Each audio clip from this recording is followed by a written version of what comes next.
Hello, ladies and gentlemen, and welcome back to the GeekVerse, the 516th episode. You're getting two main episodes this week. I am the Clown Prince of Ragnarok still, Travis Snell. Go check out our side quest episode. Did not realize that because it was soccer day, so late getting in here. But I am joined by... I'm the little drummer boy, Dilmas. There you go. Yes. So just us. Taylor, I keep saying is in Georgia, but I think I'm wrong. It's Atlanta, which is Atlanta, in Georgia, right? Okay. Yeah. So yeah, because there's two Georgias in America, right? There's Georgia something, and then Is God.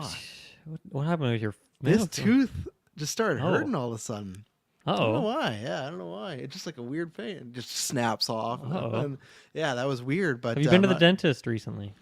in my not recently, but in my year calendar and stuff. So I think I'm Okay. all good there. It just was like Okay. must be getting old feeling. But Yeah. yeah. Huh. Taylor's away, which we're gonna talk about Taylor after the what we've been watching in promotions because Okay. I got something from him. But then so Taylor's away on a business trip for his real job, and then Kirkland's got a little cold. He says, maybe log on right now, see if he's playing, see if he's like the grandma moving days. When he's playing. What was his go to back in the day? There's always Skyrim back in the day, Skyrim, but yeah. now it's definitely Total War would be Yeah, the thing I assume he would be doing if he's bailing out. But that's his comfort thing. So if he's sick, Yeah. like I'm okay if he's playing Total War because then he'll make him true. healthier. I would go for a lighter game personally, but for him that's his comfort game, I think. Yeah, I believe him for the most part. Hopefully he heals up and then he can be there for Thursday/Friday for the audio listeners because we'll be reviewing Furiosa, us three. So yeah, Taylor won't be back until sometime next week or something like that. So take a look. Look out for him. He'll be on other stuff, but he's out there in the ether learning creative thumbnail things. Hopefully, things that he can bring Okay, back to yeah. GeekVerse. Right? I'm hoping. Yes. Right? Yeah, I hope so. I hope his whole life is, centered around how can he make Geekverse better, Yeah. Not personal growth, not personal career growth, but just Geekverse. Make it the ultimate machine, okay? I hoping he stands up like a press conference, like Taylor Field from GeekVerse podcast. Like he's actually sent there from his job, but he makes it sound like we sent him there to make it sound like more Yeah, official. right. Oh, what's this GeekVerse? But no. So just us again. So you can go back. We just did us 24 hours, less than 24 hours ago. No, 24 hours ago. That's about right. So, yeah. Yeah, for Hellblade 1. We're going to be That doing was a very Hellblade fun 2 in a episode. couple weeks. But yeah, it was a good episode to talk about it. It's been fun seeing the reviews because I think it's the second one has reviewed well, but it seems like there's been some big critiques against it. So Ooh, okay. yeah, I haven't read any yet, so I'm not too privy on what's going on there. Yeah, there's been a couple lower scorers from like bigger reviewers or game sites, but then there's I think overall I can't remember what is on Metacritic. I think it's maybe in the 80s, but I think there's lots of hot takes about it. So I'm excited to Okay. jump in there and see Cool. what my takes are like. But we got that going on, and then Dilmas, today is the day, big day. At the time this is recording, obviously, it doesn't matter, but you can do it at any time now. What can you do, sir? Yeah, my game. It's officially out. Potion Problem. Look at what Muds did for me as a little gift. She made a plaque with my That's awesome. with my art, which is weird because this whole time I've been doing my pixel art on my little computer here. I've never Yeah. seen any of my art physically, so it's pretty trippy. But yeah, really nice. That's very nice. really nice of her to do. Yeah, my game is officially out as of today. Go check it out. It's called Potion Problems on Steam. And let me know what you think. I'm excited to hear people's thoughts after they check it out. And look at that. Now this year we've released a game, we've released a movie. We're just crushing it over here at Geekverse. Name another Yeah. podcast that has members that have released a game and a movie in the year. Yeah, that's kind of tough, I feel, for both of them because I feel like I know lots of people that do TV shows or movies and then video games, but not the either, like both of them. So they will be in the description. It's going to be in the chat right there for all the people there. So there you go. I'm not sure what I can do there, but it's there and it will be in the description of this episode. So you go Very take a nice. look at that. But go play it. Tons of fun. Big achievement. And then I got some questions about that in a second, what we've been playing and watching category. I guess playing that side quest, but 'tis his life. Yes. But yes, everyone go do that. Go to, I almost call it Steam. If you don't have an account, make one. Go do that. Download Potion Problems today, May 21st, big day. So congratulations, sir. Thank you so much. And then, like we said, Furiosa is coming up. We got the Alien Retro happening. We will be announcing one more thing for it, but Geek First Day is coming up. well, we keep trying to plan the official date. We know it's August long weekend. That's what we know. I Right. think it's looking like it's probably going to be the Saturday. Kirkland said he was good to go, but we're going to just confirm. But either way, it's happening August long. We will probably have an official date, even start time probably in the next 2 weeks here because we've been trying to get us four together because we have to discuss some few things, and it always hasn't happened. Either someone's away. I feel like the last I feel like the only time the four of us have been together in the last few weeks has been like X-Men. So when we get in the room to record, we're like Yes. ready to go. We're excited. We're chomping at the bit to talk about it. So maybe that's why we haven't got around to it. We always talk about, oh yeah, Wednesday we're gonna have that conversation, and then no, we just get right to it. Yeah, I think it's that, or it's been the movie reviews when those get to some late nights, and that's when you Yeah. kind of we lose those things, and it's like, okay, now we've gone too long. Let's go to bed. And stuff like even like when we did Strangers last week, I expected an hour a little bit. We went like an hour 45. It's like, oh man, Wow, and it was fun. For a movie like that, that's a long one. Yeah, lots of just tangents that happen. But yeah, so we will have a date there. A big thing, and a good thing is too, because the post is up, we had lots of responses. I haven't even counted them. I've lost count. But you can go to Patreon right now and just search 2012 Golden Geeks. If you're a member on any tier, you can give us a movie that we should watch. I don't know if we're going to be watching them all, but I think we probably will be putting them on the list of contenders. A lot of good ones that we are, I think people like we've watched a lot, or like someone like I think Maddie put in Prometheus, where it's like, well, luckily we're doing that in retro, so that's like a Yeah. easy check off. So I think primarily most of them will be watched, but still we just want some inspiration because we have some picks. But for Geek First Day, we're doing a Golden Geeks for 2012. You guys voted on it, so we're going to do a retrospective and do best actor, best actress, film, everything like that. Everything Hit we us with do. some deep cuts. I want to get some 2012 movies that I've never heard of.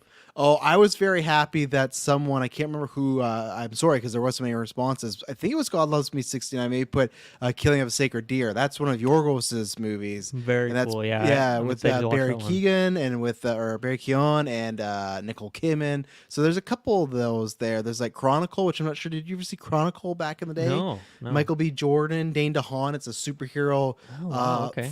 First person view, like cam movie and stuff. It's like these Okay, kids it sounds familiar now. We probably Yeah. talked about it in the GeekVerse era, but yeah, that's Yeah. cool. Nice. So yeah, there's some fun ones there. So yeah, go do that now because that won't be this week, but probably next week. Hopefully everybody will be back. I don't even know what we got going on next week. I'm gonna break the fourth wall here. I got time to kill. It's just me and Dylan. Now, what do we got next week? This is Next like a week, therapy session a little bit for us. This is like a planning, Yeah. this is like a meeting at the start. we're of just this gonna one. talk about how Kirkland and Taylor can improve in the next year. Yeah, next week we do hopefully record the second Alien Retro, and that will be all four of us. So that will hopefully Right. be a time where we crack that down. So that's why I'd say probably got about another week. If you have a movie, go put it in that chat. And yeah, we'll do that. So that's happening. There will be one more thing that maybe we'll announce on the next thing. And because we also have to break it down. And I guess what I should have said too is what we're doing is we're going to be doing an 8-hour stream, sort of, whatever. We're going to decide on the time, but that's probably the time to celebrate our 9-year anniversary. But what you can do, and we will have stretch goals, is whether you join Patreon at any tier or if you up your subscription, that will make the stream longer. There's going to be, I guess Taylor already has announced it, there's going to be a Patreon trivia event too, where if you want to participate, it's going to be, I believe it's you and me leading teams, and it's going to be teams. I think I think it's just anyone on Patreon. If you want to come play some trivia, we'll be leading some teams. So that's why too, for many things, it's going to be an interactive stream. If you want to make the stream go longer, and we'll show you what the stretch goals are and what we want to do.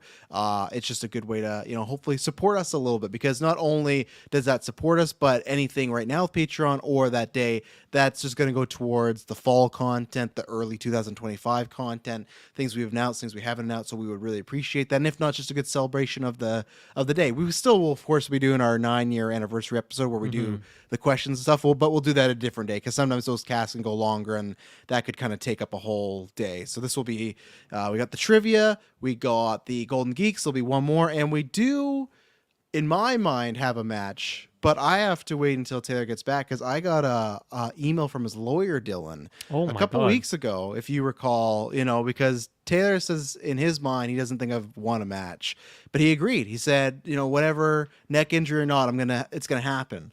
But I got an email from his lawyer, and I'm gonna have to get him to show me some. His lawyer must make a lot of money, like from him After all these alone, years? not even his other clients, but just from Taylor.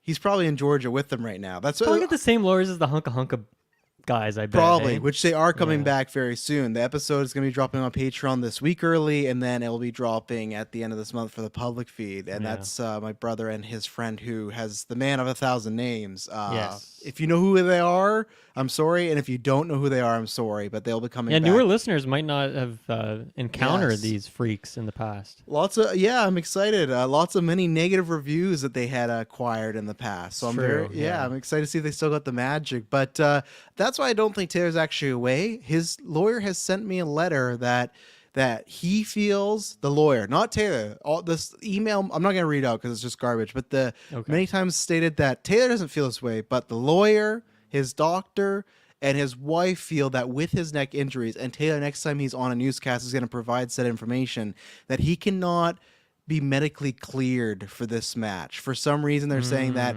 another injury to his neck could cause catastrophic damage. Now, I've seen a lot of stunts this man has done on set, and I don't believe this. So my legal team's going to be contacting him. So as of right now, the match is in flux, but I can tell you that I'm going to make sure this thing happens.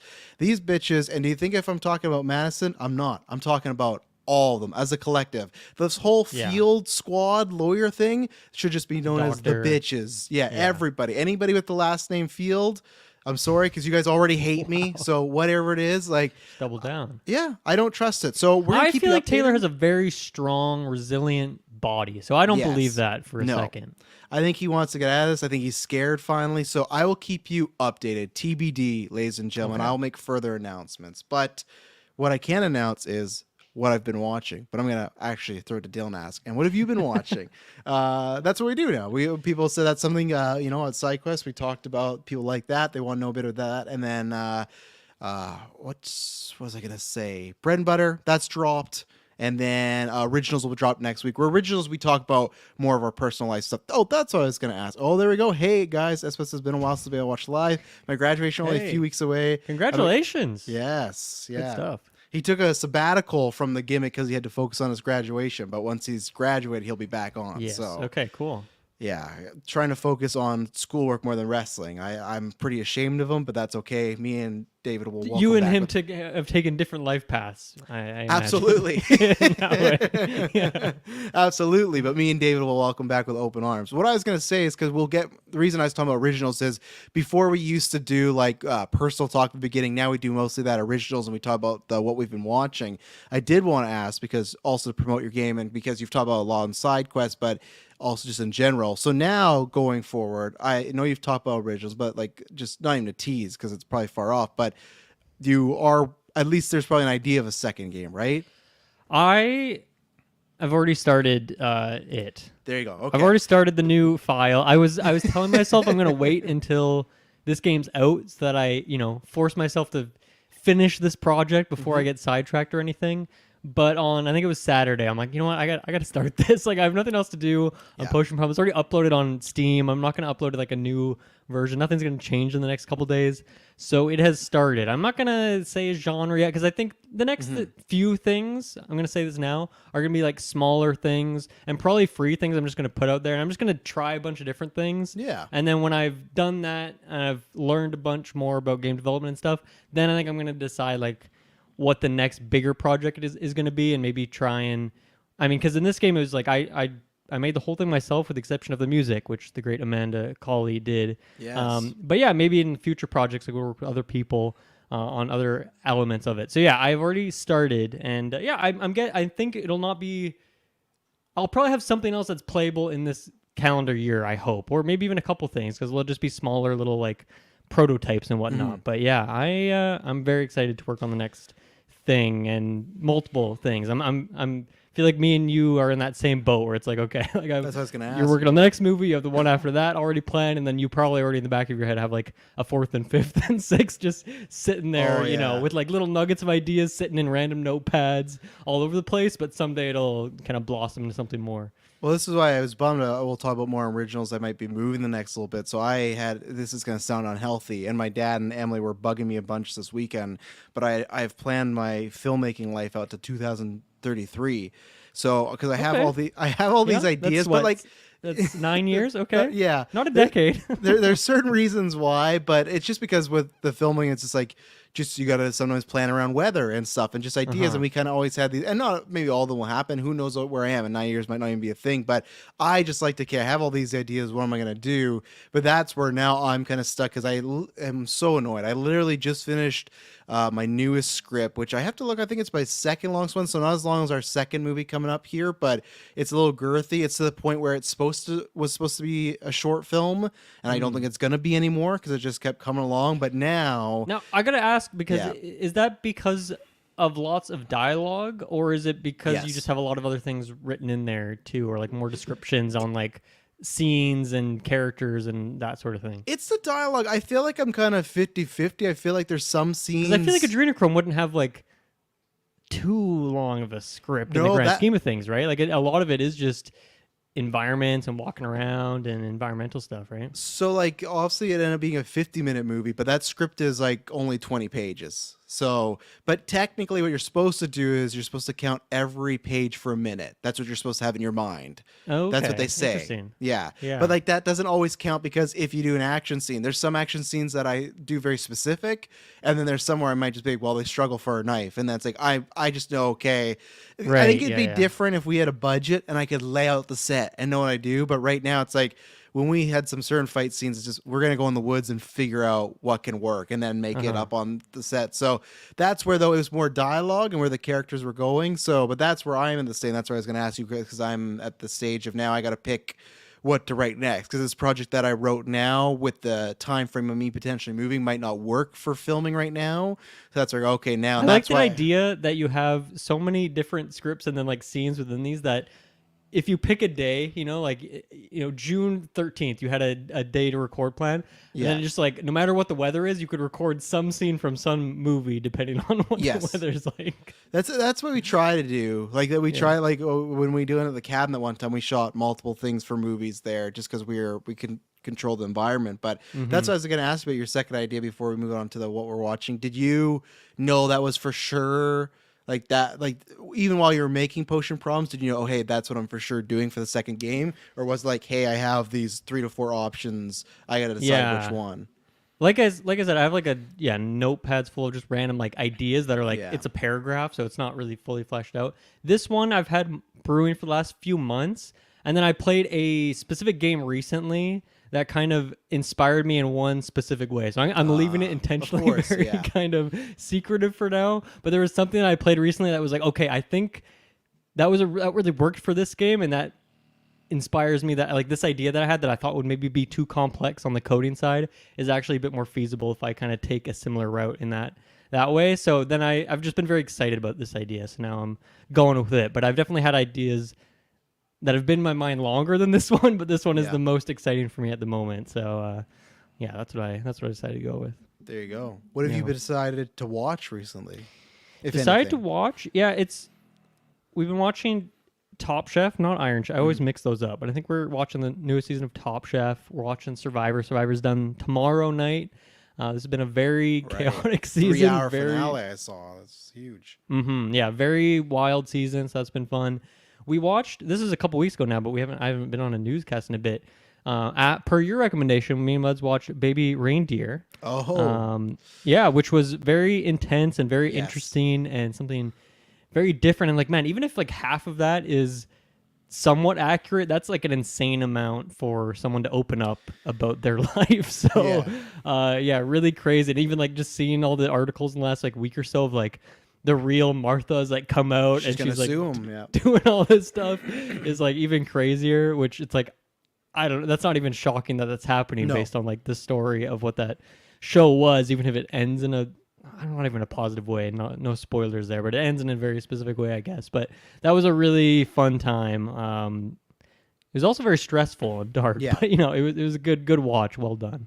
I'm curious what that guy does next for his career. He just signed on to an agency, so I think he's gonna, hopefully the next thing he does is good for him, because I think he's gonna get a lot of opportunities and stuff. As long as you think he'll go like down the acting route, stand-up route, writing, like what do you think he'd do? I think it'll be more like this. I think it'll be more writing and starring and stuff that he's done. So who knows? I don't know if it's gonna be, because I really a Like, few he years. can't have anything else that's happened in his life that's a quarter as interesting. Well, as hey, that, right? maybe But what's happening right now is going to give him season 2. True, You know, true, there's gonna be a yeah. trial. There could be a trial because that's the thing. You might find out how much is true or not. But Yeah.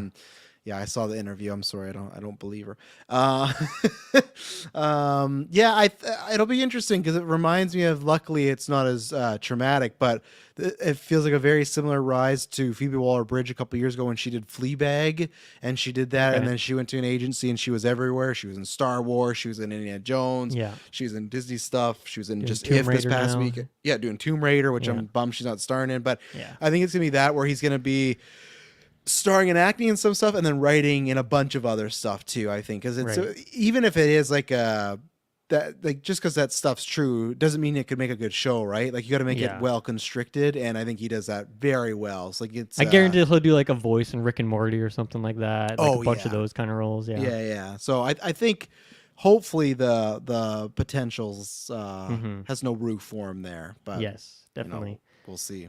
And then yeah, honestly, like not too much else other than that. I feel like I've just been watching a lot of things on YouTube. Like I've been really into chess again, so I've been like watching chess stuff. But more, Jenny Nicholson, right? You're a fan of her. Yeah, She just released the latest YouTube video, which I don't think she's done one in like a year, but it was just like her experience of the Star Wars hotel, the Galactic Star Cruiser, which was just, it's 4 hours long, and I watched it, not in one sitting, but like within a day. I just like binged through the whole thing because it's like her videos are so good and so funny, and that one is like top tier. That's my favorite Star Wars content in years is watching her episode of that. So if anyone hasn't seen that, I mean, she's a very famous YouTuber, so you don't.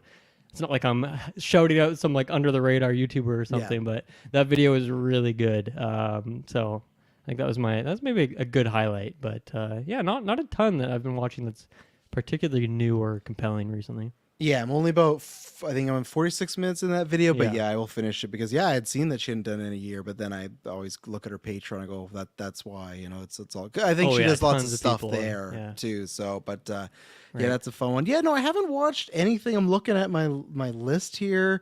Nothing new. I was really bummed because I was preparing. I was going to come in here to talk about Challengers, but then Gwen was sick today, so she came home early, and then it didn't happen. So I had it all queued up, ready to go. So next newscast, I want to weigh in and get in there because I haven't even started a second of it. That was the plan today. Yeah, because that was just love from Discord until Mike comes in with a sledgehammer and tears it all down. So I'm curious where we're gonna land on it. Yeah, join the Discord. I'll probably be more positive because other than Call Me by Your Name, I like most of that director's work, so I feel like I'll probably be more on the positive side. But yeah, this week was just like a bunch of rewatch. I rewatched Bullet Train because after Fall Guy I wanted to do that. Nice. Obviously Strangers, you can check out our review of that. And then I guess so. We watched Orion in the Dark. That's a Netflix animated movie that came out this year. We watched it again.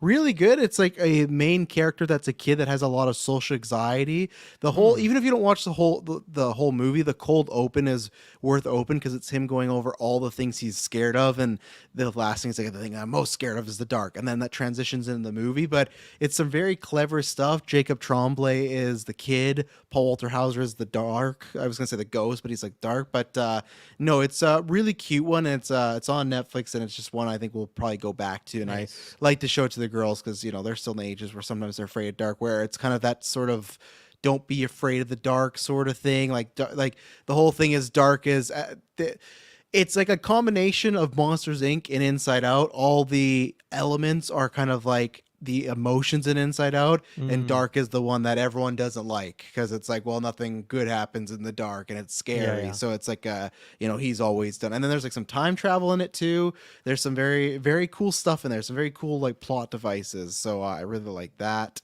Orion in the Dark. Yeah, Orion in the Dark. Yeah, it was on Netflix this year, and it's in my top 10 right now. So I really like that one. And then I didn't finish it because Gwen came home, but so far I can give my review of like 3.5, like 3 out of 4 quarters of The Watch that came out in like 2008 or 2010. It's a alien movie that has Ben Stiller, Vince Vaughn, Jonah Hill, Okay, and yeah, I someone watched else. that like last year, I think. Okay, Randomly. I wonder if I don't know why you watched it, but it's a movie that Kirkland and Taylor really like, and Oh, they okay. not always quote it, but they bring it up a few times. So I was always like, I'm at the stage where like, oh, I didn't have anything. I wasn't ready to watch challenges at that point. This is at a time where I was at work. I was like, okay, I just want to put something on, and this is like a comedy and whatnot. Didn't know it was rated R, but so that was a bonus. So I don't have a clear direct trajectory of what I'm watching right now. Short weeks, so I don't have anything planned out. And yeah, so far I'm enjoying it. I'm a big Ben Stiller guy. I love majority of this. Yeah, I love the majority of the stuff he's done. So, and Vince Vaughn is just like my type of humor, almost everything he does. So I'm enjoying it. It's like a nice like 7 out of 10 ish. Like it's enjoyable watching if you like those people. There's some good jokes. Billy Crudup's in a really fun role, so I'm enjoying it. So I don't know if they'll be watching it, or they'll be listening to this. But so far, Taylor and Kirkland, I haven't finished the third act, but they haven't led me astray here because I wasn't I sure. didn't if it know was, those two have a lot of just like certain random movies that Yes. they both just absolutely love. So I never knew that was one of them. I can't recall them ever mentioning that in GeekVerse history, though. I'm sure it's somewhere in a recorded episode at some point. Yeah, I can't remember when it came up. I think a good thing is when we do film, a lot of stuff randomly comes up because it's like, oh, it's like that scene, or oh, there's a scene like that. So I feel like it came up at the cabin a year and a half ago, and finally I've been trying to watch. So I'm gonna finish that. But no, it's good. But yeah, no, not too much. Obviously, Furiosa coming up, but yeah, I think I'll have Gwen home tomorrow again. So I had not much. Like we watched. Now she's watching Afraid of the Dark because we'd finished Goosebumps, so we're making our way through that series. She had never seen that. Goosebumps we rewatched many times. Or the Afraid of the Dark we didn't. She wanted to watch Goosebumps movie, so I went to cook during that. So I did not watch that because I can only watch that so much. And that's the other thing. I haven't rated. That's the last thing I'll say before we get into the news here. Watched Flubber today for the first time in ages. Have you ever seen Flubber? Remind me. No, I don't. Rob Williams makes a green gooey guy. It's a Disney movie. Okay. He like bounces around. The Flubber becomes a character and stuff. It's all CGI. Yeah. Definitely a movie left better in my childhood. I remember it. I remember liking it a lot. And it's a movie that I'll still pass, but just purely because Rob Williams gets it to the pass. Like, cause he's great and charming, but it's one that a couple weeks ago, Emily and the kids watched, because now Gwen is like, she's still watching anime and stuff, but she's starting to get into like, she wants to watch more of the Disney Channel type of stuff like that, like a live action Disney movie, right? So they put on Flubber, and I wasn't like offended I missed it, and she was sick and she chose that. It's like, oh, I was excited because like, oh, I haven't seen this in ages. I can't wait to watch Flubber. And I was like, oh man, like it's really bad. It's like, especially the character of Rob Williams. The first act, he misses his wedding because he's working on a science experiment, and he just forgets that it's his wedding. So that's the crux of the plot. And then I go, why is this guy supposed to, like, why am I rooting for him? Like, he forgot his wedding day for a science project. Like, I get it, but it's just to create a Flubber. It's not like he's curing cancer. It's just like, look at what I made. And at the end of the movie, they get married, they do the wedding again. And also, sorry to set up, the first time when he goes to get married, they set up in the movie that he's missed their wedding several times. So this is like the third or fourth attempt. Yeah. And she's like, that's not something you can keep missing like that. No. That doesn't make sense. There's a lot of planning that's involved typically. Exactly. And she's like, you better not miss it this time. He does miss it. Of course, he wins her back. At the end of the movie, they get married. He's not at the wedding. He has a robot there in his place that he is FaceTiming her through the robot while they get married so he can work on a science experiment. Terrible human being. Terrible character. Yeah, sounds like it. But the cast, I was surprised they had the actor Christopher McDonald, the guy who plays Shooter McGavin, was in it. Clancy Brown was in it. The woman that plays Robin Williams' wife, I can never remember her name, but she's been in a bunch of stuff. It's one of those actors you would see and know. And there's a guy, Harden. Yeah, and there's a guy I'm a huge fan of, Walk Hard, the Dewey Cox story. Have you ever seen Walk Hard, Dylan? I have not, I don't think. Okay, there's a really good character actor in that. So I was surprised, a few little people I'd known from the past. But yeah, if you had seen Flubber as a child, I don't recommend it, but that had got me on the path. I think tomorrow I'm gonna introduce her to Mrs. Doubtfire, and I'm very excited about that. I think that's gonna be a good time. So that'll be fun when I just start quoting around the house. And, yeah, exactly. So, but yeah, Flubber did not stand the test of time. So That's too bad. That's too bad. yeah, let's see. Espo says I hadn't seen The Watch, but until like a few months ago, I didn't know it was about aliens. Would have been fun to watch it without knowing that. Oh, sorry about that, Esbubs. Or are you saying I spoiled it, or was it already spoiled? Until sorry. a few months ago. I think he means a few months ago that was mentioned. Okay. Not just now in this moment. Okay. Either way, it does, I think, within like the first 5 minutes kind of tip its hat to like something's going on there. But there's still some fun to be had and stuff. So yeah, check out SBub's Twitter. It's been funny. He says, hoping to watch Furious as soon as it comes out. Besides, the only thing I've watched is the Gimmicks Essential matches. Me and David gave him a list of wrestling matches throughout like the last 50 years he should be watching. Other people, but he's been ranking them. Where do you just YouTube it, or do you have to go somewhere to find those? For WWE, they're all on Peacock in America, or like the WWE Network, so it's like a streaming subscription. And then most of them are just on YouTube. Like they might be lower quality, but you can find some of those like those GOAT matches on there. So, but yeah, that'll be I think back next week. The Gimmick for you wrestling fans, because there's 2 pay-per-views this weekend for different companies, so it's a heavy weekend coming up, so look out for that. But yeah, I feel like I didn't know for the longest time in my life that it was like pay-per-view and not pay-per-view. I don't know what I thought the pay-per-view meant with it. You thought it was paper like you write on. Paper that you write on. Yeah. Yeah, because I feel like people always say it that way. They like really blend the words together. Yes. But when I finally realized that maybe in my teenagehood, I don't know how old I was. It's like, oh, this makes a lot more sense. Yeah, no, and now WWE technically calls them PLEs because they're premium live events because you don't pay for them anymore because they're on a streaming service. Why does everyone the word premium? It's just everywhere these days. I don't call it that. I still call it. I've been watching wrestling for 30 years. It's been pay-per-view. I can't change it. It's born into my mind. But you know what I can change is the topic, and that's what we're gonna do. We're gonna take an ad break, and we're gonna finally talk about some news. We got a bunch of Marvel fun news, rumors, Taylor Swift news. We got trailers. We got movie news. We'll be right back. And we're back. So, Dylan, do you want to start with mutants or you want to start with Taylor Swift? Let's start with the Swift. Yes. So, obviously, let me pull up the news here. Yeah, because, I'll save the other stuff because there's a bit more detail. So, this had come out. It's kind of like a 3-part story. Yesterday it had come out. Daniel RPK, who is a C+ tier scooper, like the biggest one recently he got was what was it? Pedro as Mr. Reed. Right. Yeah, I guess you can call him Mr. Reed, right? So it works. He's still doctory, whatever. But so C+ tier, sometimes on the B. He does put out a lot of scoops, so sometimes I just wonder if it's stuff he's hearing and he goes right away. But either way, higher tier than other people. He had said that, Taylor Swift has met with Kevin Feige and it was a good meeting. And then today he put out a continuation on that story that the idea or the pitch, or at least one of the concepts, was for her to do a Marvel Disney Plus series about a character named the Blonde Phantom, a character I've never read, so I'm completely here in the dark. The Blonde Phantom is a fictional masked crime fighter who lives in the 1950s, so it kind of evokes that golden age sort of feeling. Her first appearance was in 1946. I guess she has at one point returned the modern age comics as a sidekick for the sensational She-Hulk.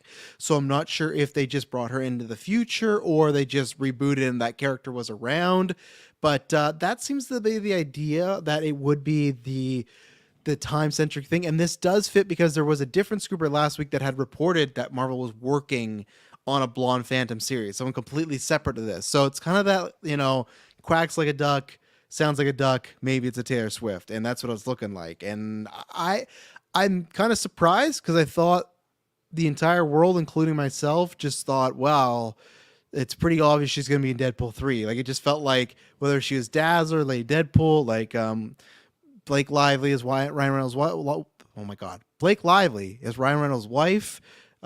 They're best friends. They've teased this before. Okay. I don't know if you remember this, but a couple of years ago, Ryan Reynolds lent her the actual Deadpool costume for Halloween, like the legit on-set costume. Taylor Swift had that. So, wow. Especially with Dazzler, I thought that was like a layup. Like that's a fun cameo. But how do you feel? Because as you would probably guess, this has been met with much mixed reaction for Taylor Swift, who is, I would say, is like a controversial figure, but I don't think so. I think it's just the fact that because she's the most popular artist right now, some people get weird about that, like have to have an issue or something with her. But it's just like, I don't know, you either like her music, you don't, and you move on. Like it's just kind of a weird thing. But Yeah, I mean, I've been listening to more Taylor Swift than I ever have before because of the GeekVerse Music League, where it seems like every round there's got to be a T Swift pick in there, which yeah, I've upvoted every one so far. Like, don't get me wrong, I don't seek out Taylor Swift, but her music's good. Like, there's a reason why she's as popular as she is. yeah.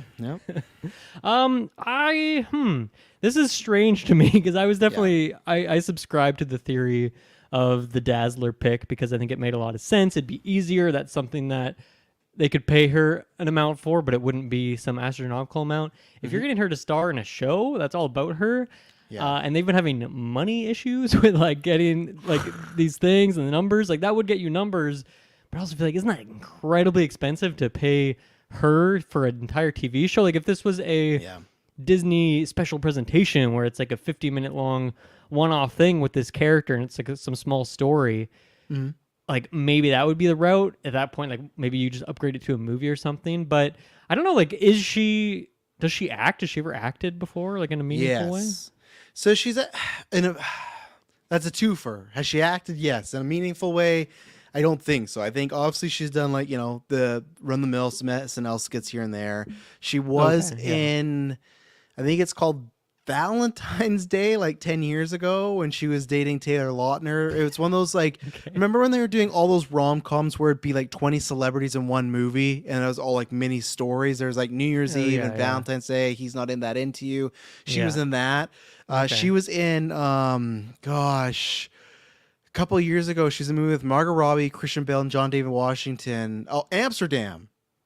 She was in Amsterdam. Okay. Remember? Okay. For like a cameo, would you say? Did you not see Amsterdam? I never saw that one. Okay, no. Yeah, she was in a cameo. I always wanted to, and then I think I heard the runtime, and I was like, it's gonna be hard to sell based on like how much I've heard. And about it wasn't. this movie It wasn't great. I didn't hate it like a lot of the other people, but it wasn't great. But she was in that. But nothing. It's not a Gaga where she's had like a big couple huge. I mean, hits there's been a lot of people in that pipeline for sure that have done it and can do it. So I'm not saying it's like not something she could accomplish, but I'm just more thinking about the logistics of it and like, I don't know, like she makes so much money doing what she does. Like, is this going to be worth it for her unless it's some insane amount of money? Does she really want to do that? Like, did she just want it to be a one-off? Like, I don't know. It something about this doesn't sound right to me. Now, obviously, if they get her in the door, even if her acting's not great, like the stands are going to be there and it's going to be huge. That would potentially get a new audience into the cinematic universe. So I don't know how much people would watch that and be like, oh, now I got to go do a rewatch of like 20 movies or something. But there's something about this that doesn't sound legit to me. That's my if this was a BS meter question, I'd be at like 22% or something. Oh, okay. Would it help you to give you the information last year wasn't out she's going to be directing a movie? That changes things. Now, what kind of movie? All unknown. This just happened around the time that, because she was very smart. Like, that's one thing. Her team, her dad, very, very smart. Right, Superbad. I'm like, thank you. She was in Cats. That's where I feel like she just has a bad agent acting wise, because I forgot she was a cat in Cats. Right. But so she's done a lot of acting. Then it sounds. But they're always still small roles though. It's not like Gaga who's did starring roles. They're always a supporting character and even like a smaller one. What happened was last year, that Era's movie, they were super smart because all the different studios wanted a big cut of the movie, and she had done the movie herself, and she said no. And I don't know if you recall this, but she had went just directly to the theaters and they distributed, right? She partnered with other people. But then at that time, when that was a success, they announced she was going to be making a movie. Now I can't remember if it was attached to somebody, but let's see, directing movie. And so it's something that was Searchlight. Okay, so that's what happened, where the Era's movie is on Disney Plus. Searchlight is with Disney, right? You're giving me a lot of info here. I did not know any of this about her career, to be honest, which I don't know if that's a good or a bad thing. I mean, it's probably, this is not what her main career is. She just is so famous that she can kind of do this as a side hustle, so to speak. But she's the tier of person where, like, you just give her the keys to the kingdom. You let her do whatever the hell she wants, and it will be successful for you. Now, there is a line there in terms of how much money you do give her to make these shows, but I don't know. Maybe if she had, maybe if she did have like some creative control in this project, maybe she'd be more interested. I don't even know. Like, if she's directing something, that's like, now that's completely different than acting. So I don't know. Her career is chaotic all of a sudden. So that's why I wonder with this, because like the directing, if you ask me on face value, I'm more excited for that because I know you probably don't follow that much, Dylan, but she is I'll give her credit this way. I'll give her credit for a lot of things, but in one fashion, she's very much like a Jigsaw. Lots of her musics and songs and promotion, they all have all these hidden meanings and all these things. And she drops albums or songs on certain days because they coincide with 10 different things. She has a big thing with the number 13. So like when Emily, my sister, explained these things to me, it is very much like she is John Kramer, and that's a kudos to her. Where she's like, man, so, and that's where it's like with that mind, I go, okay. I am more excited if you come to me, and I've only seen her act in the few things, but if you come to me and say, hey, what are you more excited for? Like her as the actor or her as the director? Definitely the director, because it's like, well, I think even lots of the the music videos she's done have had a lot of, and it's other people too, but it's coming from a lot of her mind. So I think that's where like, oh, I'm excited. Like artistry to it more than it just being some cheesy music video. Yeah, where I'm not saying Gaga doesn't do that, but it just from the few times I had seen Gaga, you go right away, okay, she's got the chutzpah to do this full time. Where Swift, I don't know if she has that, but if it's like she's going on this tour, right? And I can't remember where this tour started. It was a long time ago. It's ending at the end of this year. It's a long, long tour, very profitable for her. And I wonder if there is a chance. She put out 2 albums in this tour. Like that's a long thing. And this last album was 2 hours. It was a long album, maybe a little too long, but still, I enjoyed it. I heard the 10-minute version of that one song. I don't know if that was the most recent album. No, it wasn't. It wasn't. Okay. So there's that, and then this newest album, 2 hours. And I like Taylor Swift. Let me get the facts right there. I'm a fan of Taylor Swift, so I'm not some hater or anything. Maybe it's just that she is transitioning into the career of, hey, she wants to direct a movie. Maybe this is something she can produce. She can get it firsthand on. Maybe she could even direct a episode. We see that all the time where stars in a show will direct an episode, right? And maybe that's something where it's a great way to get some experience. Right? Easier, lower stakes setting. And then you got the Disney machine behind you. And Searchlight, she announced that she's directing the movie with, is a part of Disney. It's Searchlight, it's Fox. So it's like, it's already that connection. Travis, my BS meter, I've climbed up to 67%. Now it's sounding a lot more feasible now. I will say too, like this isn't necessarily part of this, but you mentioned that there's the revival of the character, so to speak, in recent times with She-Hulk. That's a pairing I think would be really fun. Yeah, and I actually think, not that I don't know much about Taylor Swift clearly, but I feel like tonally, like what She-Hulk is as a show could be fun alongside a character like that, and maybe her in an acting role. So that could be a fun duo, because I don't know what, I mean, She-Hulk probably gonna be in this rumored Hulk movie, but we don't even really know what's going on with that. Yeah, probably not gonna be in Captain America. Sounds like the more we hear about that. So yeah, I think that could be a nice next spot for her to show up, maybe. So I agree, and all those points that I said to get your percentage up, I think are true. And now to me, it just comes down to like, is it a good idea? I don't know. I think it is one of those things where people come out, but I don't.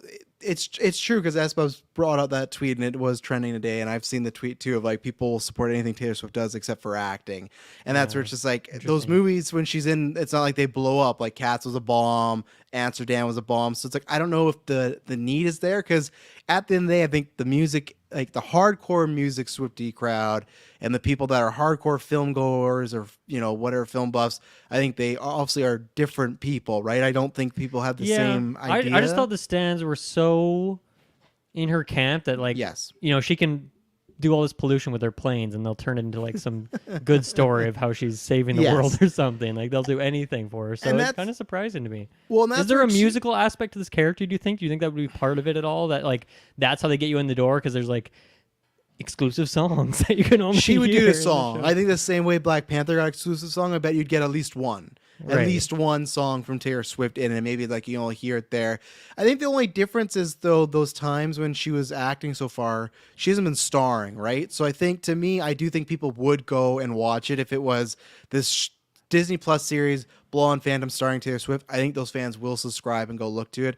But I think it's like what you're talking about earlier. To me, it's like I think it's a one shot. And I think, like, what does it get you? I guess it gets you some subs, and maybe you can say, oh, this is the highest watched Disney Plus series in X, Y, and Z. But it's just like, in long term, are people going to stand around? And even the so far synopsis of this, like, 1950s. Like, I don't think it'd have much crossover to what we're doing right now. How Now- long? I mean, let's say it's a 6-episode thing and they're all Yeah. half an hour. Like they could put it in the theaters too, alongside They the could. launch of it or something. Cut out They the could. credits, put it Yeah. out there, and like that's how you could make a shit ton of money on the There's side. true, or you premiere the first 2 episodes in the theaters and then the rest. Yeah, on the Rings Disney of Power Plus. method. you know? Yeah, exactly. do it. Like, there's definitely ways profitable. It's just that, is there an argument that you do this to make some profit, but you hurt your core fan base? Like, I don't subscribe to this, I but think she's just so far away from a point where there's any like she would have to do multiple bad things in a row, right? Because it sounds like she's done enough of these weirdo movies, strange Yeah. roles, but it's been in like such small doses. I feel like even with this, like she would have to do like multiple of these projects in a row that are No, not her core fan base. I mean the MCU core fan base. I mean, like, I don't subscribe to this, Yeah, but I can okay. see people arguing this as like it's an MCU kind of jumping the shark kind of moment of you're just going for the most popular celebrity in the world who has the biggest tour, biggest streams on Spotify. It's just like, well, let's get them. I think it'd be different if they weren't down, but because they are down, it's like, well, let's go get Taylor Swift for this series that really has nothing. Like, I think everyone's all for the Deadpool or a scene. I think it's like the whole series as just her. And again, I don't know what her full acting ability is. I wonder what it is, and maybe if we lived in a world where they were doing more one-offs, of like if it was just like an Elseworld What If live action, then great. But I would assume they wouldn't. I would assume somehow Taylor Swift would connect to the MCU, and I think there could be elements of it Is this hurting any the weirder brand though more. than like Agatha All Along or Well, I think that's going to hurt the brand.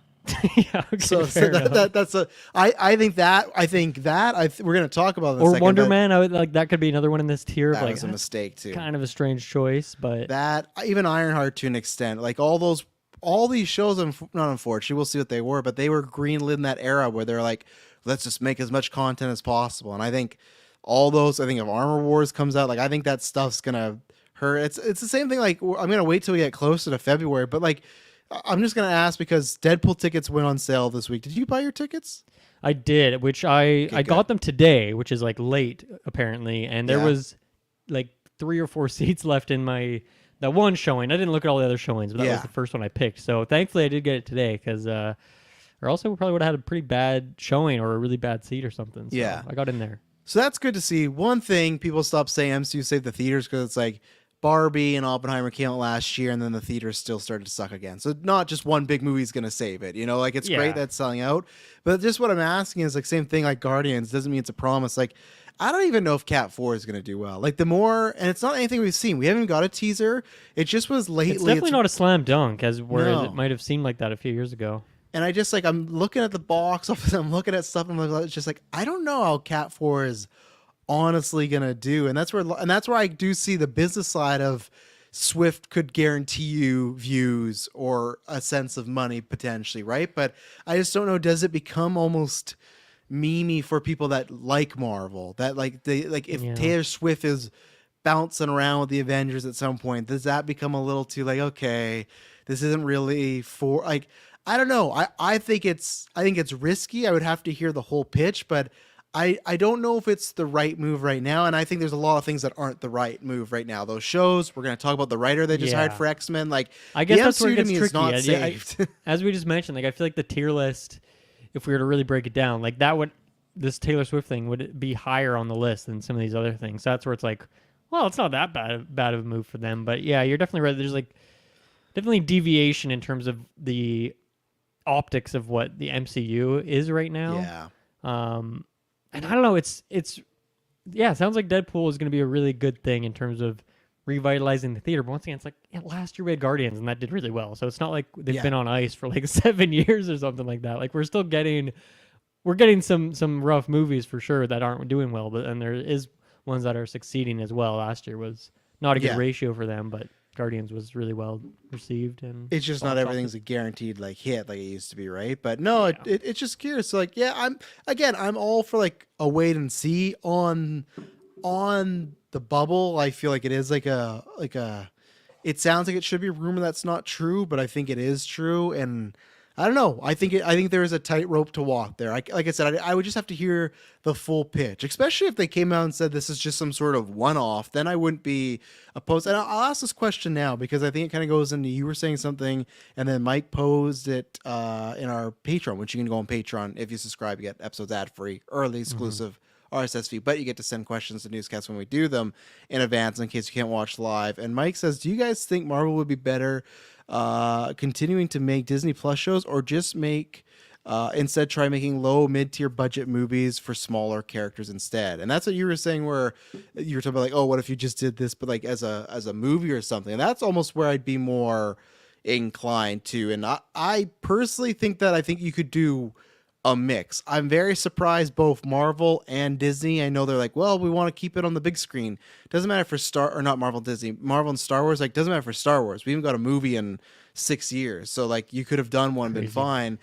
And not like we don't know all the numbers, but we see all the time, like on Amazon Prime or Netflix, when a movie comes out, it does really well. Like, I think both Star Wars and Marvel could have done a couple 2-hour movies. I'm not saying every year, but I think I probably would have preferred a Moon Knight movie over the series, because I think that what they ended up doing as a series might have hurt it. And I think there's some that do work better. So I think I would like to see them do a mix in the future, but I don't know if they're going to do that.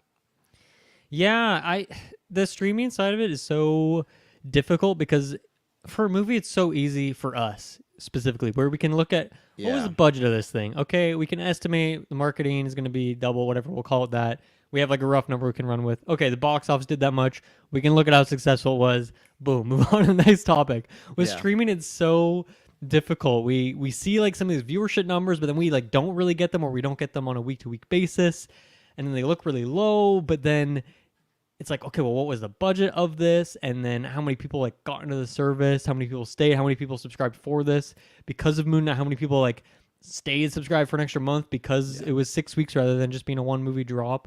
So it's so much harder to look at it. But yeah, it just seems like these shows aren't doing as much as they originally wanted them to. But you know, like it's more holistic than that with Disney Plus, because it's not just a Marvel streaming service, and like they don't have to keep doing that. They just have to keep feeding it with all sorts of things. That's just I don't know, I guess the danger with these streaming services with Netflix and all of them is like they just got to put so much freaking content in there. They got to put old stuff, they got to put new stuff, they got to put shows, movies, specials, documentaries. They got to fill it with all sorts of random things. And so you want all your big brands to be contributing in some way. And we've talked about this before in the newscast, that like it seems like the special presentations are kind of going away. Which who knows? We'll see if that. I mean, we haven't gotten a confirmed next one, so it looks like it's kind of the case. But yeah, I don't know. I feel like even if they did take something like a Moon Knight and turned it into a movie, I guess I am curious. Like it maybe would have had more viewership than any given episode, but would have had it less overall. Yeah. Would people have subscribed for that over that? It's really hard to say. Sorry, what was Mike's original? Can you throw it at me again? Just which route would you rather them start going now, Disney Plus or the movies? Right. I mean, for me personally, I do like having the variety. I think they can achieve different goals and have different pacing, different types of characters, and ideally different types of budgets. And we saw with Secret Invasion, that show had an insanely high like movie budget. I don't know what the heck happened there. But I personally, as a fan, I like the variety of it. I don't know. It might be better for them to just keep going ahead with the movies at this point, though, or just really scale back on the shows. But then, like, X-Men 97 comes out, and that's huge. So it's like, okay, well, now do we put all our eggs in the animated basket? Even if What If is, I don't know. I'm sure it had fine numbers, but not X-Men 97 numbers. So it's really hard to say. I think they should probably. Well, they had that statement recently of like, okay, we're going to slow down in general. I think that's good for them. But then, like, the schedule for next year is that there's 4 movies coming out, right? So it's like, well, are you slowing down or not? Yeah. Like, I feel like one of those things is probably going to get kicked.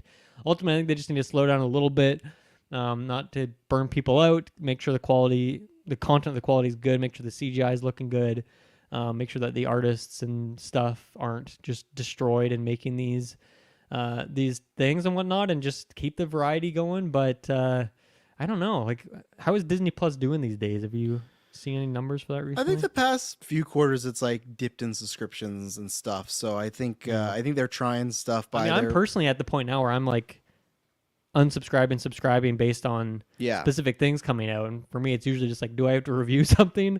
I'll subscribe for a bit. So I'm in a bit of a different use case. But yeah, for a bit there, I was just like, yeah, I'll just keep it constantly. But now I'm I a think little you're more good for a selective while now, because there's right? so many services out there. Because there's no even until at least I'm sure maybe What If might drop in the fall, but until September there's nothing announced, which we're going to talk about. But Yeah, for Marvel specifically. yeah, Yeah. What I would say is I'd say keep the course. I think I think Mike, you're right. If they do the movies, lower budget is the way to go. That's why I would pitch that. I don't know if you want to do another series, but I feel like if you want to do your first ever Disney plus Marvel movie, maybe it's a risk because it would be rated R. But I would say give John Bernthal a good hour and a half Punisher movie. Make it simple. Make it a John Wick style where he's just gonna go kill some people for X, Y, and Z, and that's it. Like make it 20 million, pay John Bernthal the 10 million, and then the other 10 million for your stunt team, whatever. Like let me look up like what the first John Wick budget was. I know inflation, everything, but this is a potentially big question here, but like this has been a thing in the gaming space, is that more and more of these companies are like, Xbox has been putting games on PlayStation, Sony's putting more and more things on PC, like Ghost of Tsushima finally just came there as well. So these big companies like putting their what should be exclusive stuff elsewhere. Do you think that's something that like Disney could do? Like if they did a Punisher movie, could they also put it on some other streaming service as well to like make some extra bank from it, so it's not just banking on people subscribing or staying subscribed just to watch that one thing on their own? Absolutely. Service? Warner Bros. Already doing it. In America, Okay. What is it? I don't know the other ones, but at least the 2 Wonder Woman movies, they're on Disney Plus currently.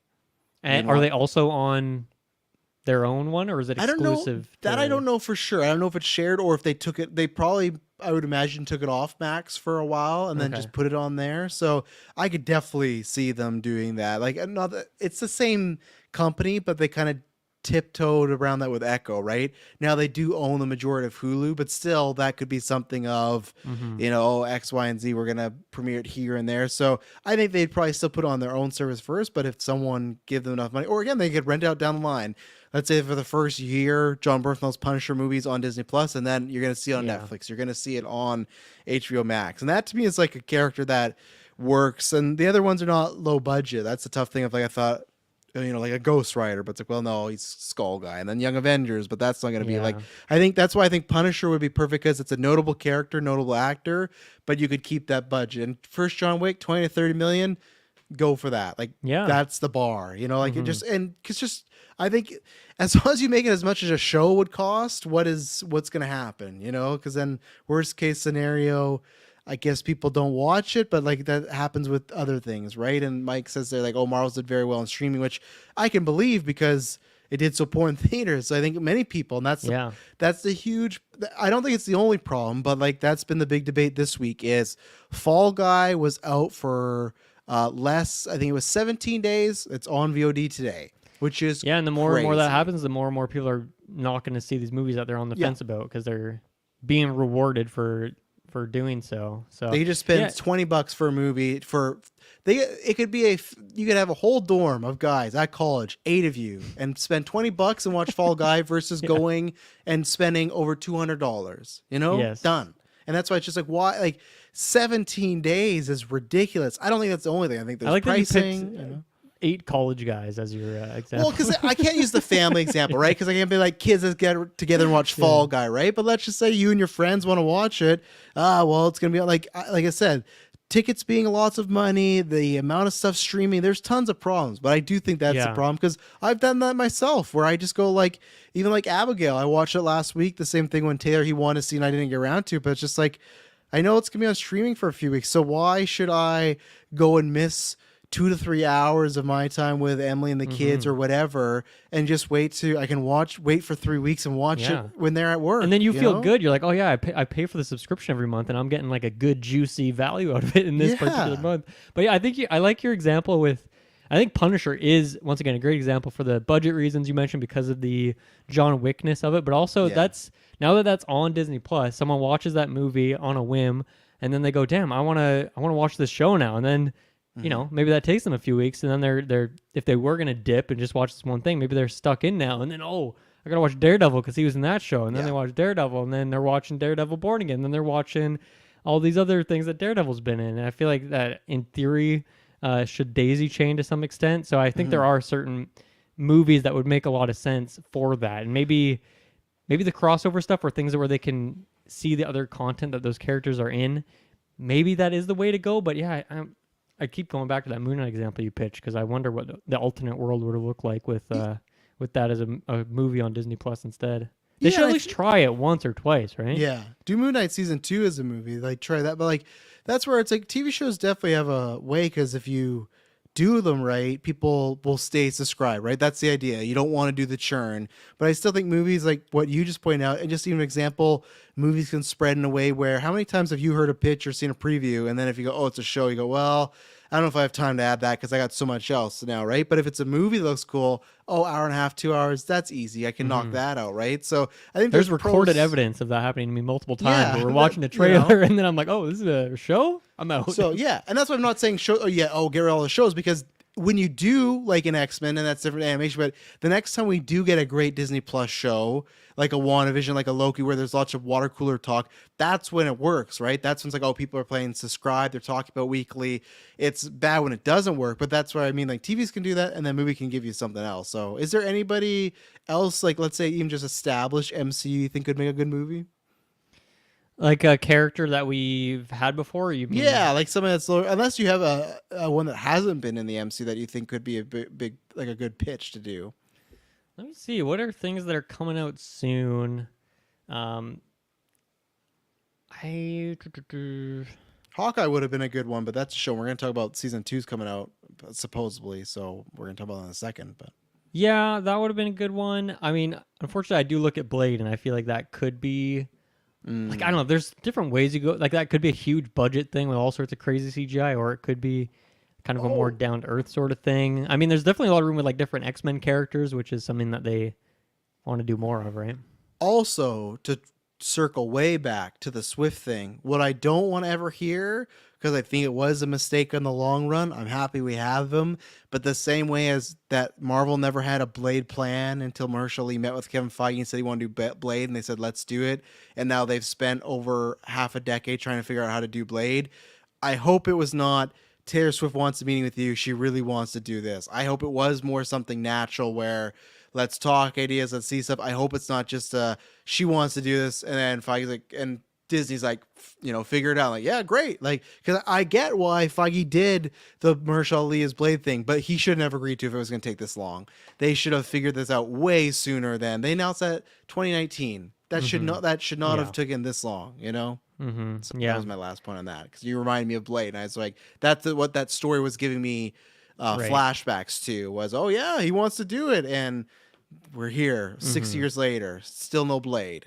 But yeah, I mean, I was just once again looking at all the things coming out, like Armor Wars. You mentioned Ironheart. If that was turned into a movie, it's like I don't know if those were turned into movies for Disney Plus. I feel like the optics for that would be that they're just kind of putting it there to die because they don't want to put the movie marketing budget on. So I do think it is like obviously a difficult decision. Like what movie is intriguing enough but not quite intriguing that it needs to be on the big screen and not so expensive either. That's because that I do get when that was when the reason Armor Wars supposedly became a movie because like, well, budget's a lot. It's like, well, I could believe that if it's like an Iron Man type movie, you can't make that for cheap. So there's a strategy here too where you put one of these movies out on Disney Plus, it does really well, people love it, and then you release it later on the big screen. Like there's been so many re-releases of things lately, and like the Spider-Man ones, for example, right, like did really well, like the old Tobey movies, right? So something obviously that's different as 20 years of nostalgia, but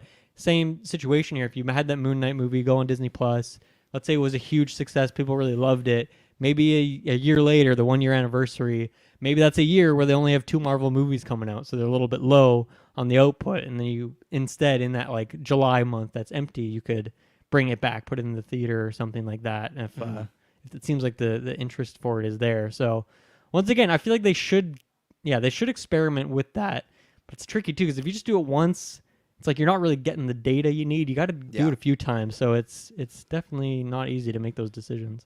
And Superman Mike in the chat says they should make more spin-off shows and from characters introduced in movies like WandaVision, Loki, Hawkeye, less Moon Knight, Miss Marvel.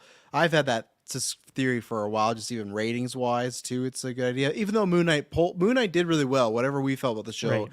ratings-wise, that did well. But I do believe in general the recipe should always introduce them in the larger MCU and then do a show, not the way Miss Marvel or even... not Secret Invasion to a point, but that idea of that storyline. Like I think there's certain things that just aren't based for us. Like with Gaia, like I'll start them as a TV show and then work backwards. And I don't know how that will work with a movie. I guess maybe there's a one that I think also could have not. Well, maybe would have done better. It's Miss Marvel, the lowest rated live action one. I can't remember what it ended up being. I think Secret Invasion did better. But you know what? One, I don't know if that show needed to be that long. People loved it, so I know I'm in the minority. But make that somehow just fine. Make it an hour 45 Miss Marvel. I bet it probably does better viewership than that show did. You mean on Disney Plus, not Disney Plus. Disney Plus. Yeah, because movie-wise, who knows? But Disney Plus, if you market it as Disney or Marvel's first Disney Plus movie and make a big deal, you could kind of spoil it. Brie Larson's going to be in it. Like, I think it would have done better than the show. I really do. Yeah, I think with these shows too, like there's the different caliber, and it really, I think for the most part, comes down to who's writing the script for it. When you have a show like X-Men 97, like WandaVision, Loki, like some of these Star Wars ones, like probably more like Andor or something like that, like these water cooler type shows where it's like you want the weekly element of that because people are just hyped and talking about it week on week, and that brings more people in as the weeks go by. I feel like Miss Marvel wasn't really one of those shows. It wasn't like ending on huge cliffhangers. There were a couple other than that one when she went back in time. That was, I think, the one that was like, oh crap, what's going on here? But the rest of them are pretty cookie cutter. But I feel like some of these other shows I've just mentioned are like, week to week, like that's constantly happening, and that makes sense for the hype cycle. And Moon Knight had that too, right? Maybe that's why Moon Knight also did good numbers, because obviously Oscar that Isaac was a very mysterious show. Yeah, so that, adds like to Oscar Isaac, bigger star than like a Mel. I put Amal. Wait, no, am I what? How am I screwing up her name? What is Miss Marvel's name? What is Miss Marvel's name? Real life name? Actress's name. Oh my God! Amon and Villani. Now it's in my head too. Amon. Amon. Like that's why. But Moon Knight also did have that mystery box element, right? Where every week, what's real, what's this? We're going into different personalities and stuff. So that's the other thing that I could go, okay, look at it, and should this be a movie or show? Not in the sense of, oh, it's a movie and spread it out. Like, is there any big cliffhanger TV show isms? And if there's not, then make it a movie and see what happens. Because I still have never watched it. I want to. Supposedly, there's a fan out there that made a really good edit of the Obi-Wan show into a movie, and everyone says it's like the superior version of that. Nice. I have it downloaded on this very Mac, and I'm waiting for a chance to down, because that's another one that you can just tell that this should not have been a show. It was stretched too much. There's other characters. This was a big, that's another one where Star Wars should have done that too. They should have, okay, if you're not don't get me started. The fact that they never did Obi-Wan the theater, I think that's a movie that actually would have pulled money. Like, I think because of Solo that scared them, but this was different. It's Ewan coming back. I think they would have done well. But either way, that to me would have been another good experiment of, okay, big character, big actor coming back. Let's try this as a Disney Plus movie and see what happens, But they didn't, and they did a show that ended up having kind of mediocre returns. Not ratings wise, it did very well. It's their highest Star Wars show. It's right behind Loki as number 2. But even if you pulled that one, like they still had insanely good consistency for like Star Wars TV shows. They I feel like just had a constant drip feed for like almost all of Disney Plus's existence. Like after Mandalorian, there was a bit of a lull, but then for the last while, it's been super consistent. So even if you pulled that, what was that, a 6-weeker or an 8-weeker for Obi-Wan? It was just 6. Yeah. So if you pulled that out of the calendar, they did it on the big screen, you still would have had an amazing looking release schedule for that year. Yeah, and it's funny because the first 2 episodes, they did the whole in the theaters. We didn't get that. And it was a 2-episode drop, so it was only 5 weeks. How did that do at the theater? I don't think I even heard about that. I think it was one of those screenings, like, I don't even know if they charged. I think it was just like a fan screening, like, when we saw some movies. So you don't really know. I'm surprised. Freaking Disney here, the money grubbers. I'm surprised they didn't charge people for that. They want that buzz out there, so. Wow. Huh. Speaking of buzz, this maybe has the opposite. I don't know. I'm going to pull up this guy's name. So we had talked about this a couple weeks ago, and this is why we always talk about the C-tier rumors and stuff, because it ended up being a true rumor that they have announced. I guess not. fully announced here, but it's now the S tier scoopers are reporting this writer for the X-Men. So before I get the name here, it's reported that where's this blah blah blah. Let's see. So it's still, as of right now, sounds like the plan is for this film still to be after Secret War. So even though they're getting a writer, that's the other thing. This report that now they are hunting for a director, which is kind of funny because, like, well, obviously that would be the next step, right? I would imagine, but Makes still, I guess in the MCU world, An it's not astute like strategy from Disney on this. yeah, I guess in the MCU world, it means kind of like, well, they're not going to cast the X-Men first. They're going to get the director. So it's like, makes sense, right? Like there's a couple times they did that, but it's still playing. Sounds like it's going to be Secret Wars. And yes, the guy, his name is Michael Leslie. He has written, which this is on my list. I'm going to check it out. It's a TV show that has Florence Pugh, and hence to your name, the little drummer girl. And I did hear good things about that. Other things he written was last year, The Hunger Games, Battle of Songbirds and Snakes. He wrote Macbeth. He also wrote Assassin's Creed, and that's about it. There's a few other things, but those are mostly short, so those are kind of hard to gauge. And then he does have Now You See Me 3 coming out, so I won't see that, but I'll have to see what other people gauge that as. And I think it's this has been same thing like the Swift thing I think this has actually been met with a lower reception, because I don't think it's that it's we're screwed, because it's like someone pointed out today, like you can have someone write this and then you look at their credits 10 years later and they do something great, right? Like look at the Russo brothers, same thing. They had done Community and You Mean Dupree, and then they do Endgame and Civil War. Like, of course, anybody can do this, but I think it's more just that people, and maybe I'm biased too, and maybe, or it's just the people I follow, or just similar mindset of just, I think people were kind of hoping with the X-Men we were going to get a bit more chutzpah off the gate of like a name that would go, maybe not an auteur, maybe not like a Tarantino, but just something where you go, oh, this is really exciting. And I feel like this is just kind of a paint by numbers. This is what the MCU usually does, is we're just going to get a writer that has some cred, some good stuff, some bad stuff, and we have to wait and see. And that's about it, right? And that's where it's like, until I get a director, because my hope is it was going to be like a, not that it's great to say his name now, but like Avengers with Joss Whedon, or like Black Panther with Coogler, where they wrote and directed it. So if we got this great director that also writes, and I go, oh, great. And who knows, this guy could write the script, they could hire a director, and they could go, you know what, could I do a Passover? Of course. But for me, it's not like it didn't get me jazzed. And I just think, again, as I'm not trying to be the, what is that expression when it's you foretell something and you try to make it happen? Self-fulfilling prophecy. I don't want to be, but I just feel like after 97, as I've said, almost every week, I'm just so worried now when that movie comes out, everyone's gonna be like, well, it's not 97 and this thing really sucks now. I feel like that's gonna be the new bar, and this writer doesn't get me too excited, but I'm going to try and be as confident as possible. Like, I guess, for example, like I didn't love the Hunger Games movie, I liked enough, but they did write like a young cast, so he's used to writing younger characters, and I do feel like they will write the X-Men, at least some of them, to be younger. So there's some of that. So it's not like all bad, but it's not a name that I gets me juicing for the potential MCU X-Men coming up in a couple of years here. Yeah, no, I hate to be an echo chamber on this, especially when we don't have Kirkland or Taylor here to balance us out. But I'm in the similar boat as you when I saw this guy's name and just looked through his IMDb and stuff. I was getting Jeff Loveness vibes, the Ant-Man Quantumania thing. And then I looked deeper, and it's like, okay, yeah, this Little Drummer Girl show, this sounds interesting. I want to go check this out. And I didn't even hear about this until, also side tangent. I was looking at that, Florence Pugh, Michael Shannon's in there. Yeah.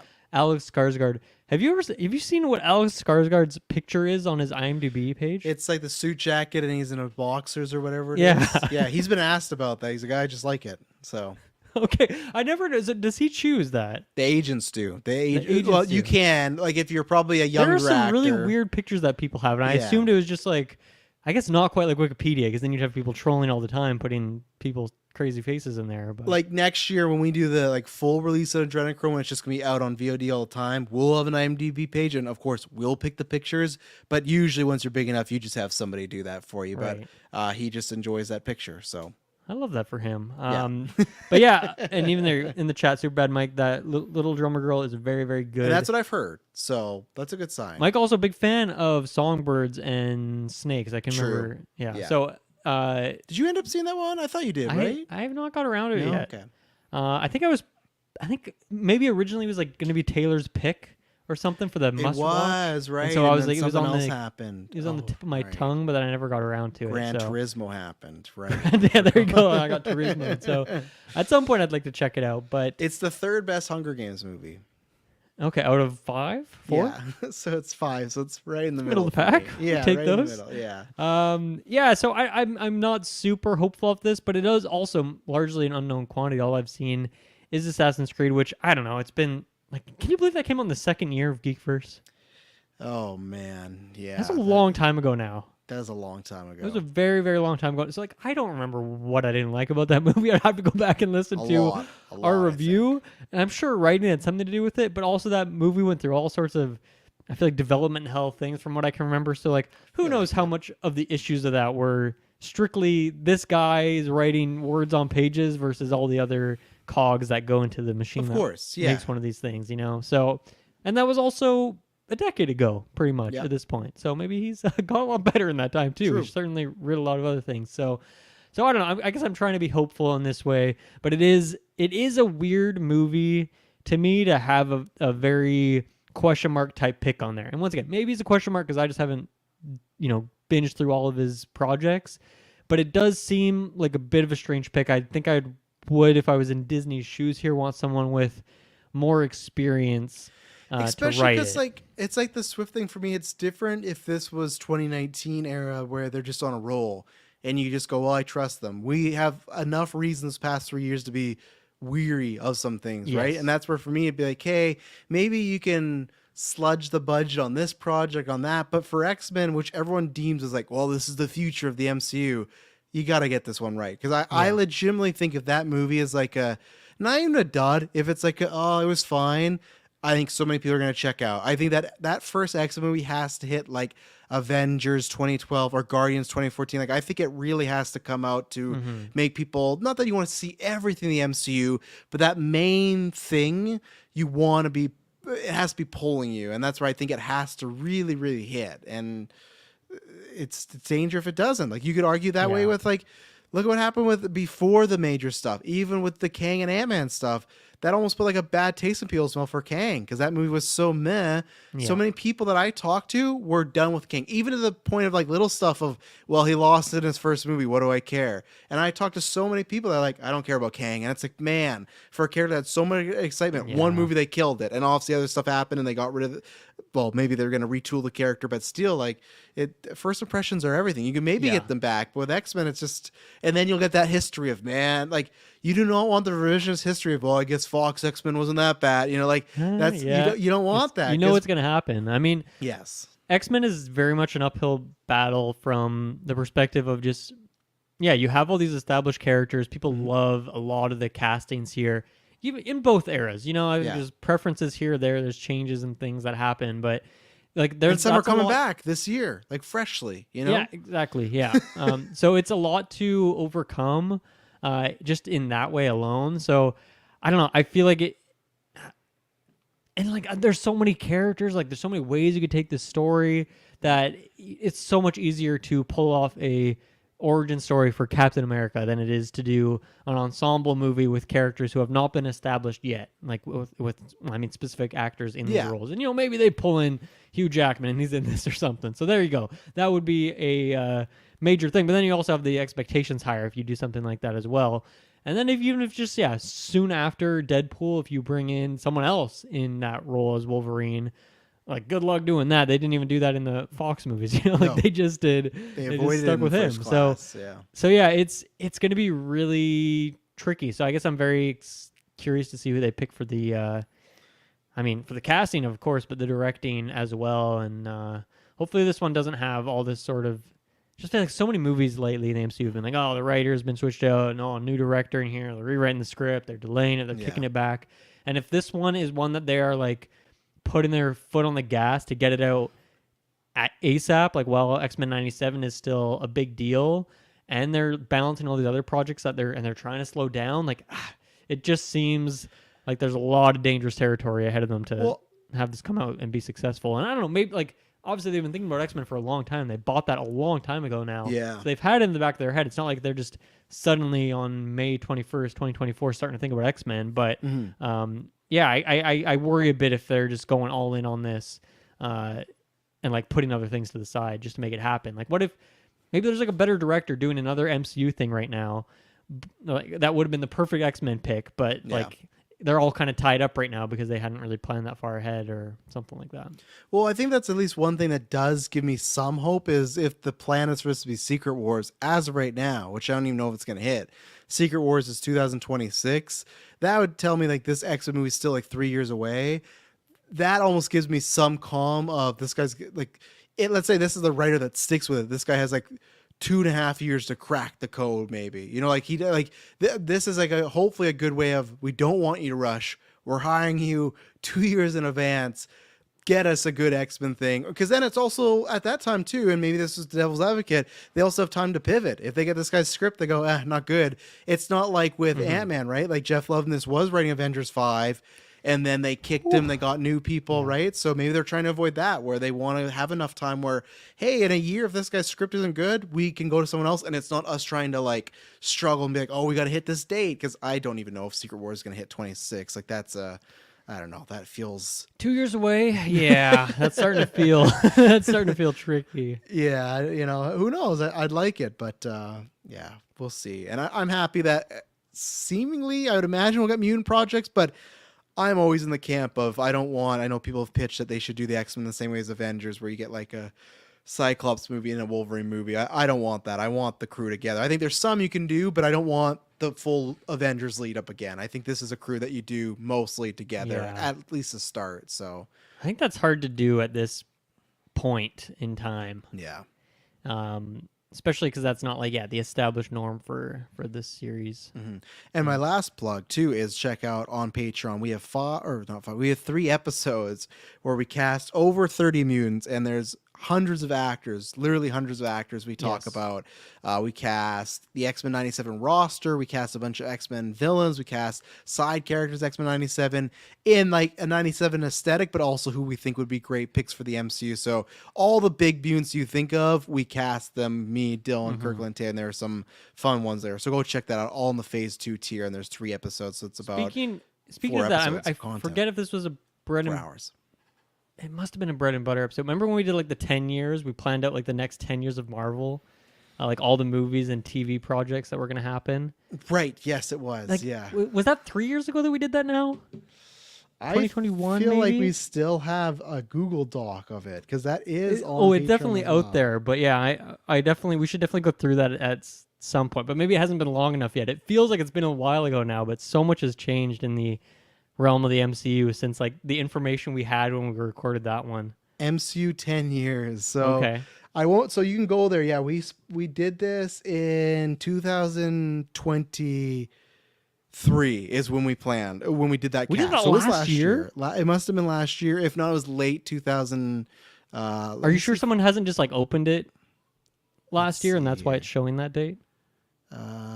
Dylan is the owner. No changes since you last viewed it. I did just click on it, so that might screw it. But just because in our list we have 2023 listed, and it has all the projects that were coming up. So maybe it was 2022. Wow. So it feels like that was a long time ago now, but it does. I feel like there's a ton has changed in terms of MCU release dates in that time, but so well, it is funny. We did say that the X-Men were going to come out in 2027, and as of right now, if Secret Wars were were everything to go as planned, it would be 2027. What was the Kang Dynasty release date on that thing?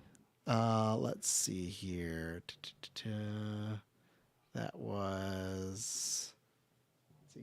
Probably 2024, right? Or 2025? Let's see.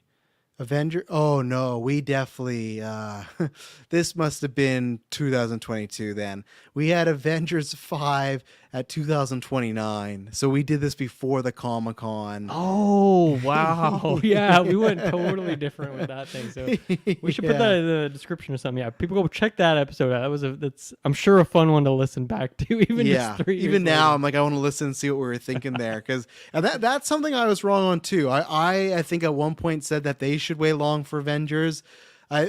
We might have had a Young Avengers in there beforehand or something. We did. But yeah, We did have. I saw it. A Young Avengers came, but still, and it does have a lot to do with the writing. But how the MCU's played out, I think they should have done an Avengers sooner than we have. I think that was a mistake. So I think they bungled that. But a few notes on Marvel. Last week they at the upfronts they announced Daredevil's coming out March 2025. As of right now, it's only 9 episodes. Was not set if that's a season 1 or in total. So that went from that 18 to 9, which is probably smarter, playing it safe.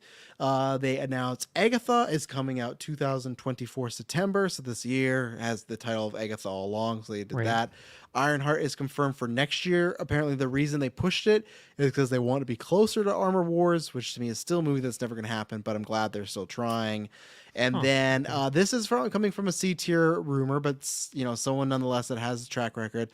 This is Hawkeye season 2 details. So it sounds like that's in the work, and that I've heard a lot more around. But where is? Okay, here it is. So supposedly right now that Clint Barton is going to come back, and then Haley Steinfeld's going to be there as Kate Bishop.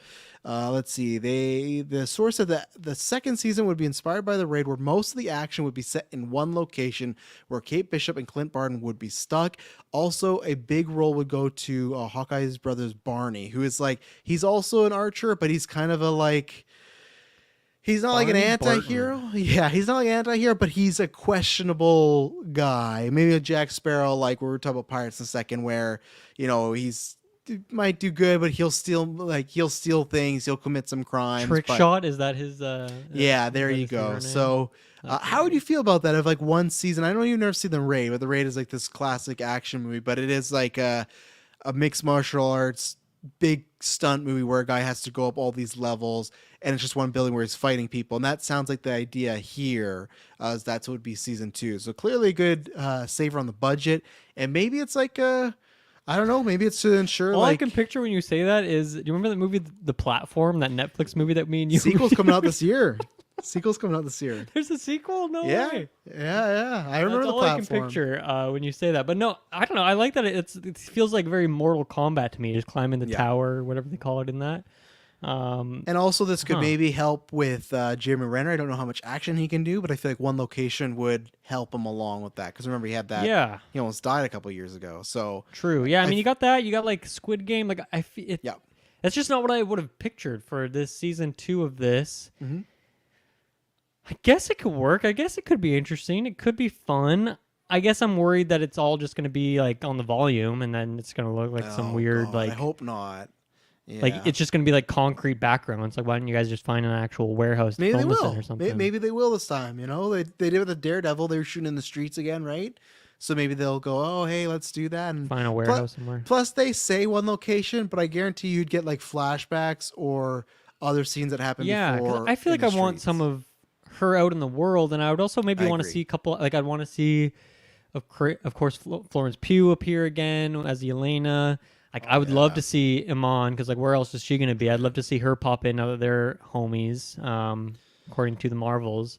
Yes. Even just for an episode or something. So I don't know. I'm iffy on that part of it, but honestly, just the prospect of getting a season 2 of that, I didn't think we would get one just based on how things have been sounding lately. But I really enjoyed that show and watched it again, and just enjoyed it even more the second time. So that's exciting to me. I don't know I don't know how much I feel about this Barney Barton trick shot guy. We'll see what goes on there. That just seems like a weird thing of how has that not been mentioned before in the history of the MCU? Well, remember feels Hawkeye. Revisionist history a little bit. Hawkeye was single for 4 years, and then he was all of a sudden married with kids, right? So it's it fits with Hawkeye. True. Just to I guess Yelena kind of came out of nowhere after all this time. So. She definitely came out of nowhere. Oh, I never had a family growing up. You had a fake mom. You had a fake Who would you cast dad. off the top of your head? Who would you cast as Jeremy Renner's brother? Oh, it'd have to be it sucks that he was Batman. He looks really buff from the pictures I see, but I feel like every Marvel character is buff when you just Google the comic version. It doesn't suck because I know the Snyder people were happy, but in a world where he wasn't, Ben Affleck would make a great Barney Barton because I just feel like that. From and Daredevil also, to Barney Barton. Yeah, and I don't think you've seen the movie, but they had really good chemistry in the town together, him and Renner, in a friendly, brotherly sort of way. So that is actually right off the top who I could see would be really good. S. Bubs is go Mark Wahlberg, which I do not want. could work. really at all. Give me Glenn Powell for a trick shot. No, he's got to be Cyclops, right? He's not gonna go. He's too buff for Cyclops, but No, just look, buff enough for trick shot. Cyclops can be bigger than Logan for once. It's fine. Hey, it's Charlie my fan Hunnam, cast, okay? Charlie Yeah, Hunnam? he's too. Maybe that's a good pick. I'm gonna put in blonde grizzled actors. See who it doesn't have Skarsgård, throw one of them in there. Owen Wilson.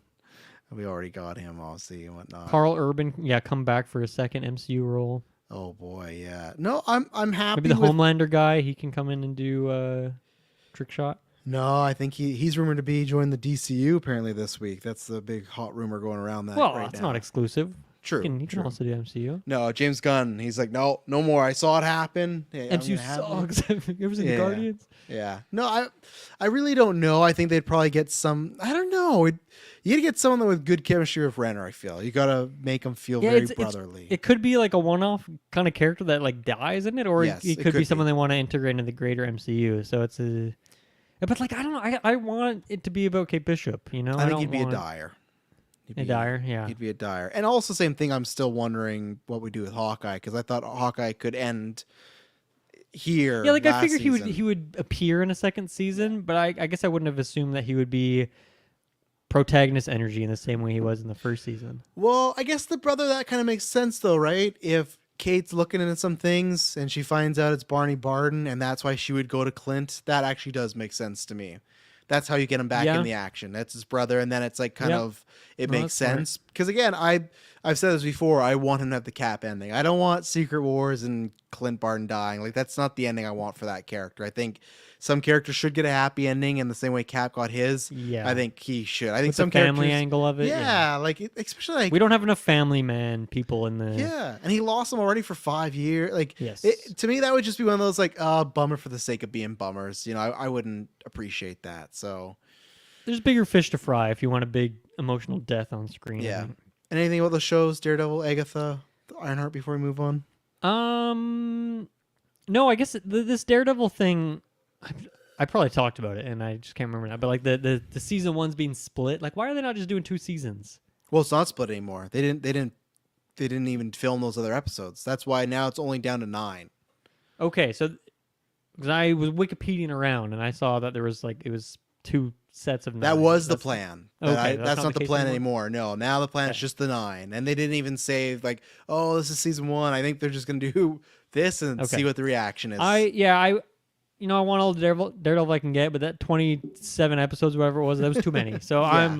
I'm happy with this. Smarter. Hopefully that means it's easier to do, higher success rate, and then we get a second season and all that. Yeah. But the rest of this, nothing too crazy there. I guess I'm not shocked by the Ironheart kick. Agatha, it's coming out. That show's DOA, man. Like we will watch it and review it, but I just think that I don't think. I don't know. I'm excited to see Aubrey Plaza and what's his name's in there. The crazy guy. What's his name? Crazy guy. Eric Andre. He's in there, right? Is he? I forgot about that. I think you're right. Let me confirm because I should probably know this. Yeah, I just don't know how they're gonna get that. I don't know. I wonder. I feel like that's gonna be very Miss Marvel territory. I don't know how. I don't see the pull for that for people. I don't see him in upcoming projects. But I swear that was a thing. Or maybe I'm crazy. No, you're right. Now I remember that was a thing. So it's not as IMDb at the very least. So yeah, maybe he's technically not announced or something. Yeah, exactly. One of those rumored castings. So we'll be right back, and we're gonna talk about some trailers after this. And we're back. And Espos, you know what? I agree with you. I don't watch much Simpsons, but I agree. He says, I feel like Agatha as a show now is like the Simpsons joke. That's way too late. And I think so. I think like WandaVision was what? 2020 or 21? Nothing came out in 2020, right? Yeah, you're right. So it's 21. So it's 3 years later. And okay, it's almost 4 years later because WandaVision came out January 2020. Yes. So that was the first one to break down the doors. Yeah, hopefully the show's good, but I just don't. I don't know. Like I said, it's one of those shows that were greenlighted in that era. So, but we'll see. Yeah. What are we going to be seeing here? Trailers: Dune Prophecy, Rings of Power Season 2, Dylan, you want a full Megalopolis trailer? We got it. Never Let Go, Longlegs, and then I can speak on House of Dragon. But what did you think about these trailers, or any ones that you wanted to speak on? Yeah, Megalopolis. Yeah. Someday I'll nail that. Wow, what a trailer for that one, right? The CGI with like, I love seeing like Lady Liberty, whatever her name is, like just leaning on a building. Like that's fun. But the CGI in that was giving me major Night at the Museum vibes, and I don't know if that's what they want. Maybe it is what they want. I don't think so. But the guy's paying for it with his own money, right? So that's where you get what you get. That's a crazy thought. Just him watching this trailer back and be like, man, that's every one of these shots is my hard-earned money going into this. So I was a lot more intrigued by this one because I actually I don't know what's going. In fact, I'm probably more confused than I was before. But this movie just seems like it's going for it. It seems like it's got a lot of weird, crazy ideas. I like the idea of this heightened reality that he's like the architect of. I don't know. It seems really interesting. So am I in the theater yet? I don't know. I got to think about it. But I'm really intrigued by this because I just like how weird and different it seems to be. So I think this was a successful trailer for me in that way. Well, it doesn't even have a distributor yet, so you might not even be able to see in theater. It might just be like a streaming thing one day. Not even like no one's picked it up yet, so we'll see because it's. Well, I will watch it on streaming then. Yeah, I'll give you that guarantee. Premiered at Cannes this week. Got reactions. Some people saying it's one of the worst movies they've ever seen. Some people saying it's one of the best movies they've ever seen. Everything in between. So it's perfect. I think on Rotten Tomatoes it's rocking like a nice 55% or something, which is higher than I thought, but it's a very mixed movie right now as far as reception. Yeah. So. Where's your excitement after the actual trailer? The intrigue level is there. I don't know if it's gonna be like a good movie, but I don't even know if that's what it's aiming to be. Would you go to the theater for it based off this? Depends. If it came on out the in a week when nothing else is coming out. Gun to my head, like nothing else, life plan wise, yes, I would go see it in the theaters, just out of curiosity. But this is a movie that.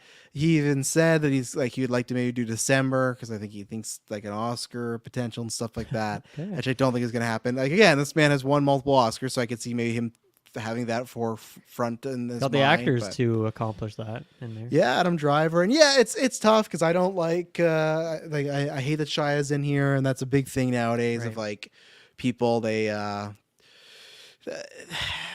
It only takes a couple of years. You just got, him, Kevin Spacey, Louis C.K., all these people that were gone. Just takes a couple of years, and everyone just kind of comes back and is like, oh, yeah, it's just that thing, which I was going to say to break the fourth wall because you already voted. You didn't put that. Did you put that Shia song on the music? I did not, but it's a song I have not thought about in a while. The Rob Cantor, Shia. It's just called Shia LaBeouf, right? Yeah. Okay, good. I hit that with a big negative 15, so I was looking at the voting and I saw it downvote massively after you voted. So I was like, which was not shocking to me. Yeah. So, but at the end of the day, that doesn't matter. Of course, many things matter, but there's many people involved with productions where it's a little you got to art and artist. So the film, it looks interesting. I believe all those reactions, and I see this teaser, I believe that. I feel like you're going to feel like strongly about it one way or the other. And I don't know which route I'm going to go. I feel like lots of times I end up in the middle of those situations. Last of Us 2, BVS, Last Jedi. I'm always the person of like, oh, there's things I like and there's things I don't like. I'm always stuck in the middle of like, oh, I hate it or love it. Like Last Jedi didn't ruin Star Wars for me, but also has like a bunch of problems. So I don't know about with this one. But it is I'm very curious to see what is. At least it looks unique. I'll give it that. Yes. So it's going to be one of those movies that has a very unclear ending that all the audience members are debating about for years and years to come, like Inception or something. It's going to be one of those. It just has that smell to it. Aubrey Plaza's also in this. You shut her out in Agatha, and she's in here playing a character called Platinum Wow. I love that name. That's a superhero name right there. I want her to play Platinum Wow next to Blonde Phantom in the MCU. I guess there was a few times she showed up to set in her Agatha costume. Like she was going from one set to another, and she used to bother Adam Driver apparently. So there you go.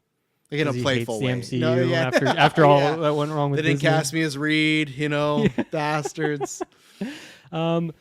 Longlegs trailer. It's another good one. I don't think it really changed my perception much from the first one. It's a lot of the same energy where there's like I don't know, two realities going on of this characters inhabiting the minds of these different characters. I think it looks great though. And I'm excited for that one. Yeah. Mm-hmm. The next 2 weeks back to back, that and Maxine, which I think Maxine might be away for, but yeah, that's gonna be 2 good weeks of horror. I've not seen, because the trailer came out for Maxine, right? Yeah, it's really I good. haven't seen it like yet. that. But that's intriguing. Never Let Go. I hadn't heard about this one until today, but I love the concept. I think it looks like a lot of fun. I like the kind of character dynamic, like the family dynamic seems interesting. I love a good movie at like a creepy cabin in a forest. Like it just looks great. The look of the creatures in here look really, really good and creepy. And yeah, just the general concept. It's got one of those like good horror concepts like Don't Breathe or something. Like it just has or like It Follows. It kind of feels like it's in that ball game. That's what I was going for there. So that's intriguing to me. That one looks really fun. I feel like I haven't seen Halle Berry act in anything in a while either. So I think that'll be interesting. I don't think I've heard her do this kind of accent before as well. So that'll be interesting. Yeah. I'm sure it's happened at some point, but probably. Yeah. And then so House of Dragons not my bag there. I'm really curious. What did you think of I'm kind of jumping over here, but Dune Prophecy, because I don't care, I think, and I hate to say that, but it just as much as I love those two movies and I'm interested in getting the lore, and I bought the book recently, which is sitting on my bookshelf here, and I tend to read it. I don't think I care at all about this for some reason. I'm torn because I feel like we always talk about our favorite thing of Dune is the Bene Gesserit, right? Right, but like I feel like the mystery to it and the unknown is what's so compelling, and I feel like to maybe have a show that seems to be all about that and explain it is like taking away some of the luster, perhaps. I don't know if that's a stupid thought to have, but it just I don't know if it's like I like it as like the side storyline or like this overarching thing, but maybe not the main plot. So I don't know. I feel bad that I feel this way, but that's what my just natural reaction off the trailer. Yeah, the trailer didn't get me excited. I don't think it looked bad. I think at times the effects look good, and then at other times this is sound really bad, but like remind me of like the Sci-Fi Network back in day shows where there's like some big space show on, and this is much better. But I think this show to me really comes down to pilot. Like that's what it's gonna tell me of how good the quality of the show is gonna be. I like Mark Strong, so he's in there. That's always good to see him, but. I don't know, because I like that group that will get me in the door, but it's one of those things too. If reviews come out like a few weeks before and they're not good, that's gonna sway where I am. And I have to talk to Kirkland and Taylor too and see like if that's something we're reviewing, even if it's just like episode 1 and then we talk about them every once in a while on GeekVerse. But just like because I got the same vibe just. And Denis is a part of this. He's a producer on everything, so it's not like he just didn't know about it. Like he had some hand in some things. And it is HBO, and usually they provide quality. Like even some of their lower stuff is HBO is not known for making bad stuff. Warner Brothers movies, that's different. But HBO usually they have high quality there. So I'm just trying to tell myself that maybe this just was not a well-cut teaser, and the show has some that great tension and that space odyssey and magic and intrigue. Like maybe it's there. And I agree with you where even the first line is like, well, 20,000 years before Paul Atreides, like it's literally calling out like how we're going to get there. But it's always what we complain about Star Wars, right? Where at least they are doing well. It is a long time away from that. So there is lots of room for surprises. So I'm not writing off yet, but it didn't have that oomph I was really hoping for. Yeah, I'm curious where, as you said, Travis and not Travis, Taylor and Kirkland are at this one, especially Kirkland, because I feel like he's been more like deeper on the lore head side of like the Dune stuff. So I'm curious where he'll be on this one, but I don't know. I guess something like I love Arrakis as a place, and I'm sure it'll be involved here to some extent. But yeah, it feels like something so different because of just the different setting up, like seeing snow. I was like, what's going on here? I'm not used to this. Like, in the first Dune, we don't start on Iraq as we go there, but still. And then Rings of Power.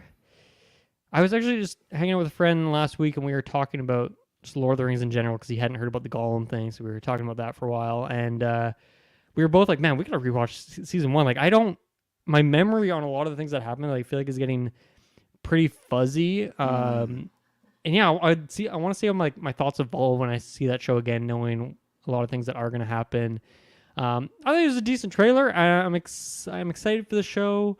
I'm not on the edge of my seat excited, but I'll definitely be there to watch it because I just love Lord of the Rings stuff. But I don't know if there's much in here particularly that was calling to me like, oh, I can't wait to see this scene or this sequence or this character, other than like Galadriel with fire arrows. I'm like, hell yeah, I can't wait to see that scene. But otherwise, I don't know if there was one thing that I was grabbing onto because I was iffy on a certain character and ending in that first season, and it seems like that's obviously a big focus and element of this trailer. So I'm on the fence, but I'm still going to be there day one for this. That one's on a different tier than Dune for me, obviously. Yeah. Superman Mike says, I forget about the idol. I did not forget. I know. I watched the full thing, but I try to forget. That was something that was bad, and the HBO did put it out. So they're not perfect. Oh, okay. I imagine hopefully Dune Prophecy is not the idol. I'm going to assume it's not as bad as that, but yeah, you never know. So yeah, Rings of Power, I'm excited. I loved the first season for the most part. I think it was like a 9 out of 10 or something, but yeah, I'm going to be rewatching that soon. I think I'm going to try to watch it with the girls. We'll see because it's a bit more talky. I don't know if they're going to enjoy as much as Lord of the Rings and Hobbit, so we'll see on that one. But they've been asking about it because they're full in the thick of wanting more Lord of the Rings stuff. So I actually even told them there's a Gollum movie. I got to still tell them that news. But I don't know if I think they will be excited because kids not ready for it. Yeah, and plus maybe I'll probably wait and see till it's actually happening because it's still 2 years away. So I won't get them too excited. But yeah, I think they're smart in. It's tough because we know the way the story goes, but at the same time, I guess they're smart of their Sauron's on forefront, right? I feel like the previews of the first one were very hinted around, like, is that a wizard we know? Is that the Sauron we know? And now to me, it's very much like this is going to be the wizard you know, and this is going to be the bad guy you know. And there's all the iconography of different things, right? Like even Sauron is looking like his book self, where he's like the gorgeous, beautiful elf that's up to no good, right? So it's just like, so I'm the curious, deceiver, as Kirkman likes to say. Exactly, yeah. Because I'm curious to see where this is going to go because I feel like Rings of Power has that narrative where I don't think many people think it's bad. I think there's just lots of people that were disappointed, and there's lots of people like Taylor and myself that just really enjoyed it. I find that a lot when that teaser came out. So I think season 2 is really going to be the fork in the road for some people that they might always watch it, but as far as where their excitement level goes, like, and just because I think season 1 maybe had some missteps, I don't think it's doom and gloom. I enjoyed it. So I think this trailer did what it needed to do. It didn't ramp my excitement up anymore, but I think it got me ready for, okay, I'm ready to get back in this world, see where these characters are. And I did like the Sauron impending doom stuff. I think that was good. There's one where all the characters are surrounded by, there's like darkness and evil twigs coming up. I'm like, okay, I'm ready for some of that like evil imagery because first season was a lot of hinting and it was just like like foreshadowing of Sauron, right? Where this is like, okay, it looks like he's gonna be able to pop off and do some dark magic stuff, which I think that's good because we've never seen that in the movies and even books they talk about. But this is an opportunity, like, okay, you got Sauron, you can use him, now use him, make him a very powerful evil threat that does things, you know. That's end of August, right, for that one? August 29th. That goes into that and then into the obviously the fall. So I think it's, I can't remember. First one was an 8 episode, yeah, right? I think this is 8 episodes too. So you got that going on. And was it 2-episode drop at first? It was, yeah, because in the theater. But I don't know if they're Amazon's all over the place. Sometimes they do a binge.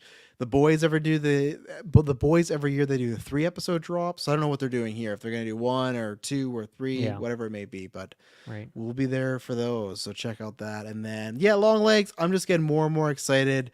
Just another good trailer. I think the only thing this one did was, which I think is smart as we're getting closer, I think it emphasized Cage a little more. Like you just heard him more and saw flashes. So I think that's smart for any general audience member. Like, what the hell is this movie? Like, well, Nicolas Cage. And I guess I'm just getting really excited to see him be like a creep. And I would assume the antagonist of the movie, right? Like, just to know, like, he's playing a Hannibal Lecter, Dexter villain type of character. I'm like, oh, that I think that's just exciting. And he's playing it straight too. It's not like looking like rambunctious funny Cage where it's like, okay, we're gonna have a good time. This looks like he's gonna be when he wants to be an actor Cage, like kind of like Dream Scenario, even some stuff of Massive Talent had like a little bit of that there. So I'm excited to see that. And I just it is a movie that I hope doesn't disappoint me because it's one of those. It feels a lot like Don't Worry, Darling, where I saw that one trailer and that hype got me, and I feel like yeah. that's been Longlegs for me. Is the closer we get, the more I see like, oh, this could be like I'm very much hoping this could be like a dark horse when we talk about Golden Geeks and stuff. But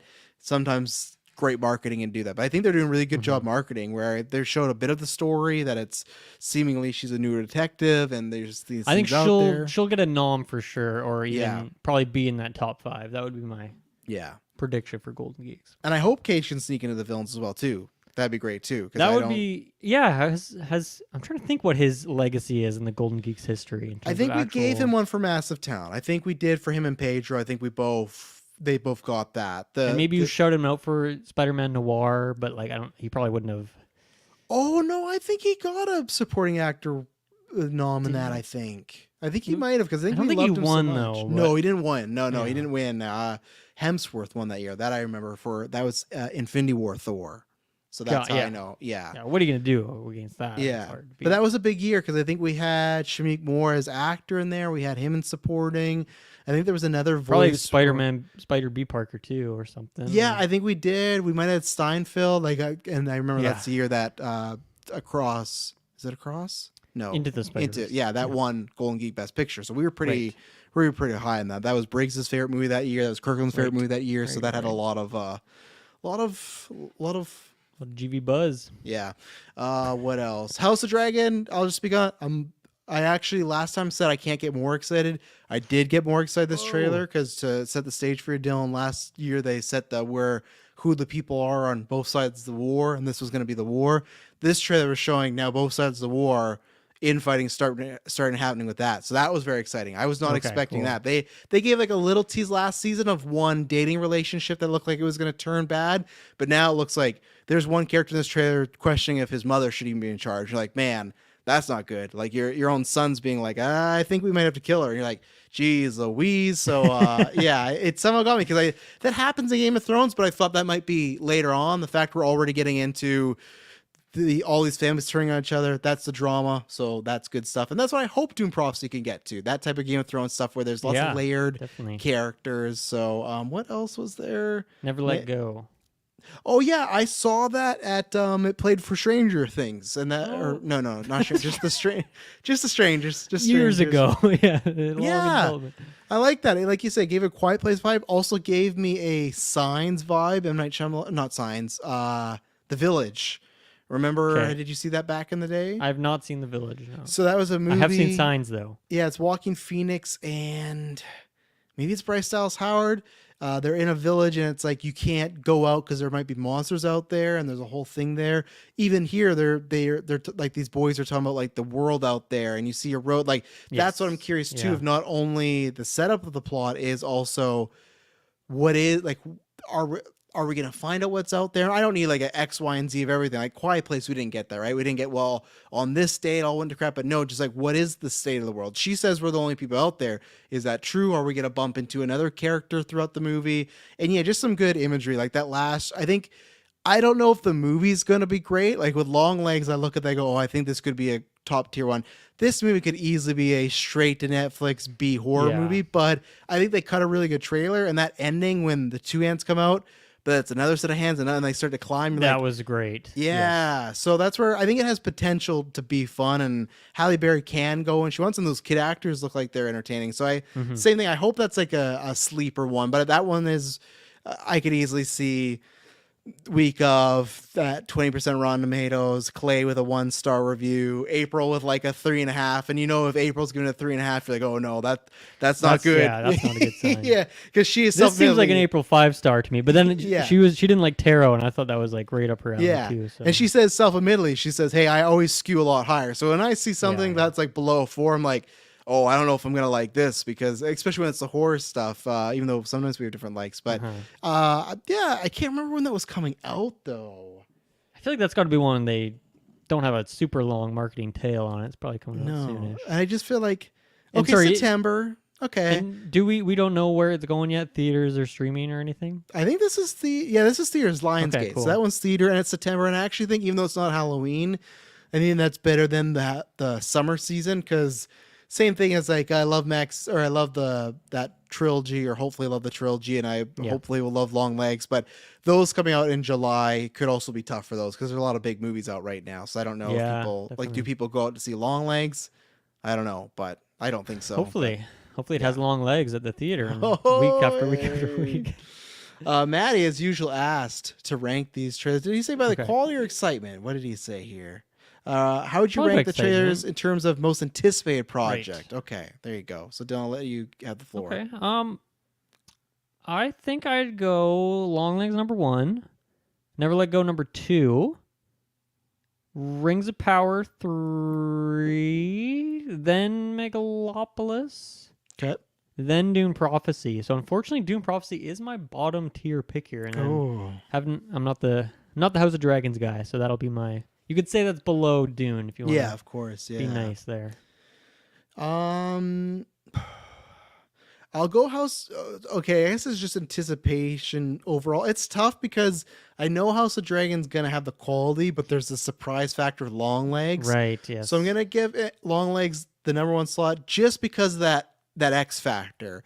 That now, a couple months from now, I could sound dumb because you could look at Longlegs, and if it's just like a big face plant, you go, man, why did I even put that over House of Dragon? But I'll go Legs, House of Dragon, Rings of Power, Megalopolis, Never Let Go, and then Dune also Dune your bottom as well. tier, Yeah, because it just that didn't float my boat, and it's not like Rings of Power or that first teaser House of Dragons where it's like, oh, I'm more excited. This showed me some stuff. I'm still excited.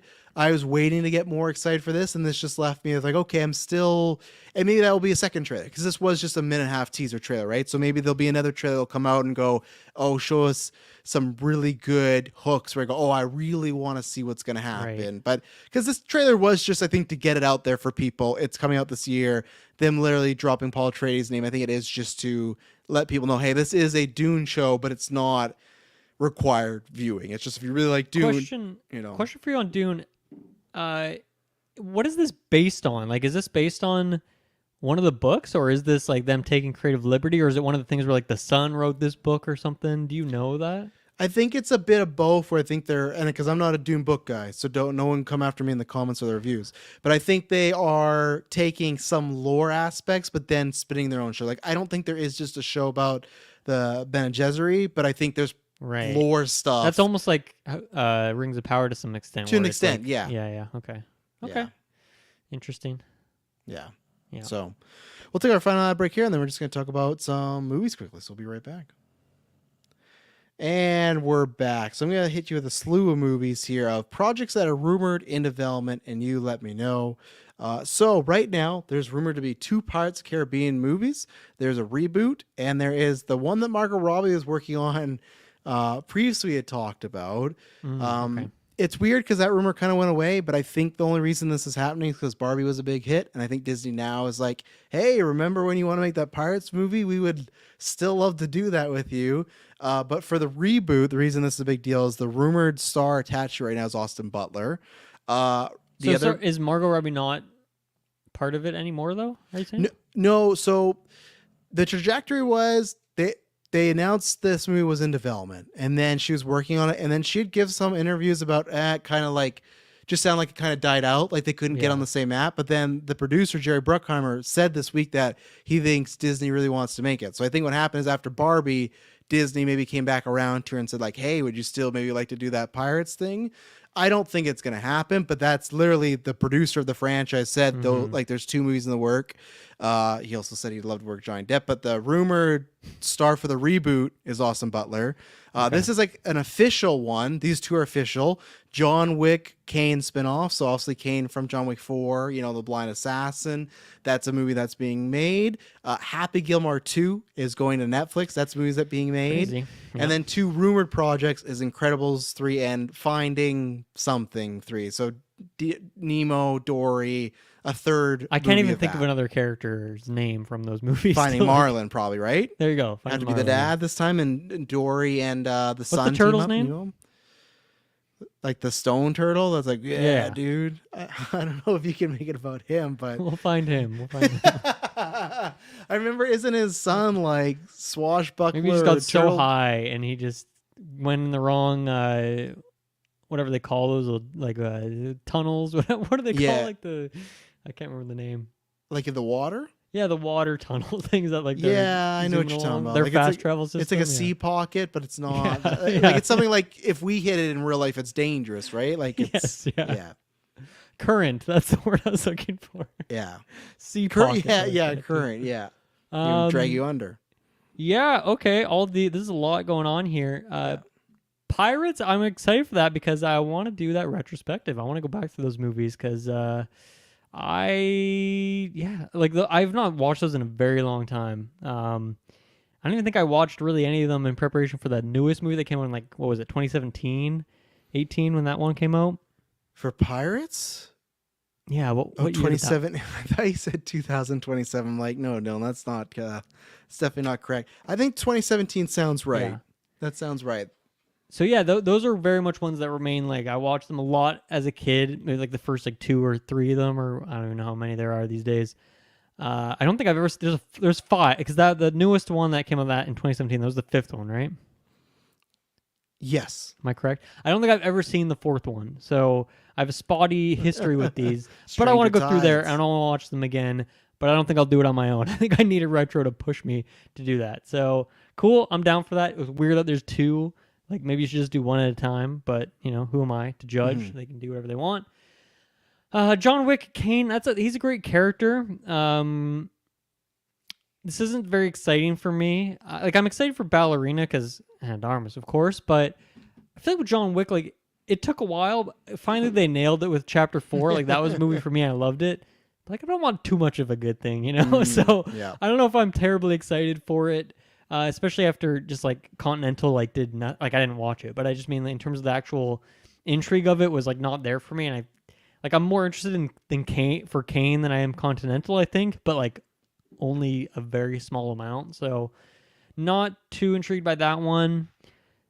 Happy What if Gilmore I 2. Could Go I ahead. pitch you on that to say like a could. way to make it?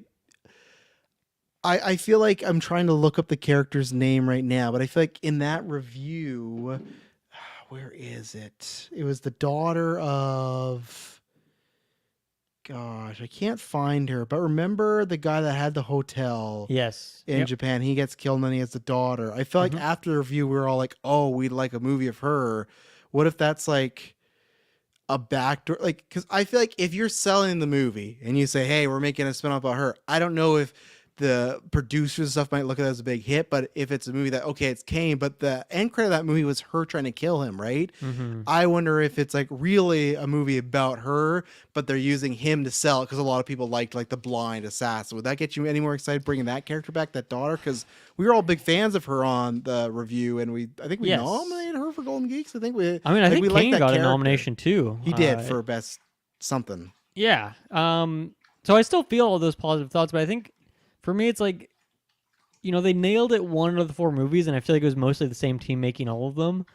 So I almost just feel like to some extent it was like random chance that one of them I really love and the other ones I just don't really care about. And I guess the more I get away from it, like I'm losing steam a little bit. So I don't know. A trailer for sure could sway me. Yeah. I'd be curious to see who if the what's his name, Chad Stahelski, right? Like if he's involved in a big way directing again and stuff.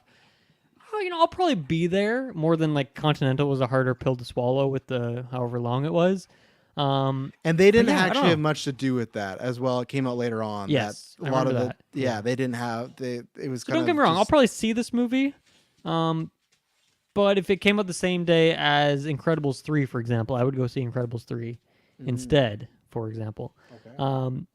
And then let's see, Happy Gilmore 2, it's funny that's happening. That's one of those classics for me. I love that movie. Have I watched it in the last decade? No, but it's one of those ones like Anchorman 2, Zoolander 2. It's just like, yeah, of course they're making a sequel of this all these years later with Netflix and Adam Sandler having that connection there. It makes sense. It's probably not going to be very good, but I will definitely watch it nonetheless. And then, yeah, so I wanted to ask you about this with Incredibles and Finding Nemo, because I distinctly remember like a couple of years ago, Disney had like this new standpoint that like they weren't doing any more sequels, like only new IP for the Pixar stuff. Has that just gone out the window? Like, has the CEO shifted who like wanted to do that, and now they're just like trying to go for like cashing in on Inside Out 2 and these sequels here, and probably another Frozen and whatnot, or what? Or did I miss part of the memo here? I think with the box office trailing, they've decided that. Iger said this year that they're going to be doing a mix of originals and sequels and stuff. Which They're is gonna the find right balance. answer, right? You Yeah. gotta do a mix at the end of the day. Yeah, but I think with a lot of these movies, the original ones not doing too well, and Inside Out tracking to have right now a bigger opening than Dune, being the biggest opening of the year. I think Cool. that Nice. I think they are probably looking at more sequels now to whether they need them or not, like a Toy Story. I think they just go, oh well, it's probably guaranteed money, so let's do that. Inside Out and Deadpool, that could be a big summer for Disney. It really could be, yeah. And that character's name was Akira, I think, for John Wick. I was trying to look up this whole time. Akira? Akira? Okay. It's Akira. Because I don't think is that how they spell Akira, though? Because I don't think it is, but I could be wrong. Yeah, I'd have to see it spelt out. It doesn't sound familiar for some reason. I feel like she had a code name or something that I can't remember. Yes. But I don't know. And yeah, so Finding Nemo, like I don't think I've ever seen Finding Dory, to be honest. Like maybe I put it on at some point, but then dipped. So I don't really care about that particularly. I loved that first one back in the day when I was a wee lad. But more than that, I loved Incredibles. That was one of my favorite movies as a kid. And you can go back. It's in GeekVerse history. How heartbreaking the sequel was for me. And I just did not do it. Now, I've never rewatched it. And I should do that at some point. I definitely would before this third one here. But that's still like a day one. I would go see that third one. Because I just love that first one so much. It's so important to me. And I watched it recently and I still love it. So I catch me at the theater for that, and hopefully I can be more positive this time around than with the sequel that just broke my heart. Yeah. So the only thing I'd add on the John Wick thing, for me, I like Caine, but if it's not tied to that character, the daughter, the Akira, will go with us right now because that's who I wanted the spin-off of. I love that character. If it's not tied to that and it's just like a prequel of Caine, like when he was on a mission, I don't really need it, but I get why people would because they really liked him. So that's like a TBD for me. The Incredibles and Dory is not needed, but the last one made $1 billion, so I get why they do it. And it was $1 billion, hey? That's insane. it was $1 billion, yeah. So I get it, and yeah, they'll probably do fine. What was that, 2018 for that one? I just looked it up. Pre-COVID, obviously. Yeah, it's give me a year, right? 2016. So early into the podcast year. Wow. So, okay. Crazy. Yeah, they could try and pump it out for 10-year anniversary coming up. Yeah, exactly. Right. They can try to pump that out. So you got that. Happy Gilmore 2. I'm kind of all for, because I think even if it's now, granted, we've been here before, right? Zoolander, Anchorman, like there's a couple others in there. Like we've been there before. I don't know why, like famous last words. Like I feel like I don't know if they can do anything with Happy Gilmore that's going to make me like hurt the first one. And I think that one has more room because sometimes you just go like Anchorman 2, it's kind of like, okay, what's the story here? And there wasn't much of a story. Zoolander, I thought there was a story and they just kind of botched it. But a lot of times like, okay, what can we do here? I think with an aging Happy Gilmore, there's something to do. I think you got to have Shooter McGavin. He has to come back. And I think he is. Yeah, I think he said he's seen the script. So like that has to, I think it's like, I like that you say it that way instead of like, he liked the script. He's seen it. Well, he's read it. I love Chris McDonald. You know, I just watched him tonight in Flubber, but like, what else has he been up to recently? You know, he was. He was in something recently. Remember, he popped up in some random. He was. I remember what he was. Oh, you want to look up, or do you want to know? Do you remember what it was? He was in Secret Invasion. Remember? Right. Yeah, that's what it was. And we were like, oh, because we were like, such an iconic role. I watched it last year and can't remember what it was. Because we were all like, oh, he's probably somebody important because he's like a bigger actor than some of these people. No, it wasn't. So I think there's fun stuff of him training a rookie, like whatever it could be. I think there's, especially in like the age of social media, there could be a whole storyline about people trying to cancel Happy or like he's not PG enough. Like, oh God, I don't want that movie. But there could be like he could do something in today's day and age that's not proper anymore. Happy, like I don't know, like there's things you could do. We'll see, but I just kind of trust them. And Adam Sandler, I'm kind of fine. It seems like he does like one for you, one for me. For every Uncut Gems and Spaceman, he'll do a murder mystery or a Grown Up Six, like whatever, and that's fine. Yeah. Like as long as he's doing Uncut Gems type of movies, that's great. Pirates. I do want one to come out because I want that question as much as, I think Johnny Depp coming back is a big wild card, lots of baggage there. I truthfully can't tell you what that franchise's health is without Jack Sparrow. I don't know if that can survive with or without him. That's legitimately one where I'm a 50-50. I see pros and cons. I think even a youngster like Austin Butler, like I don't think that like is an automatic win. We're like, oh, Austin Butler. Like I don't think Austin Butler is same level as Johnny Depp. Even though after Dune, I'm even become a bigger fan of Butler. I loved him in that movie, but and I don't even know if 800 million was the box office of 5. Oh, that's pretty good. Yeah. But again, Jack Sparrow, right? So that's where it's just like, without Jack, I don't know. We'll have to see. And that's why I'm curious to see one. I don't think the Robbie one ever happens. I think they're just trying to sweet talk her into coming back and maybe picking up that project. And honestly, if I was Butler, if I was his agent, I would say pass on this one. Because I think I think that's probably wise. I think before Dune, maybe not. But after Dune and he's got the Bike Riders movie coming out. I think he's going to be Which actually looks good. I was surprised. I feel like that's not my cup of tea, but the trailer played before probably Fall Guy that I saw recently. Yeah, it did. Yeah.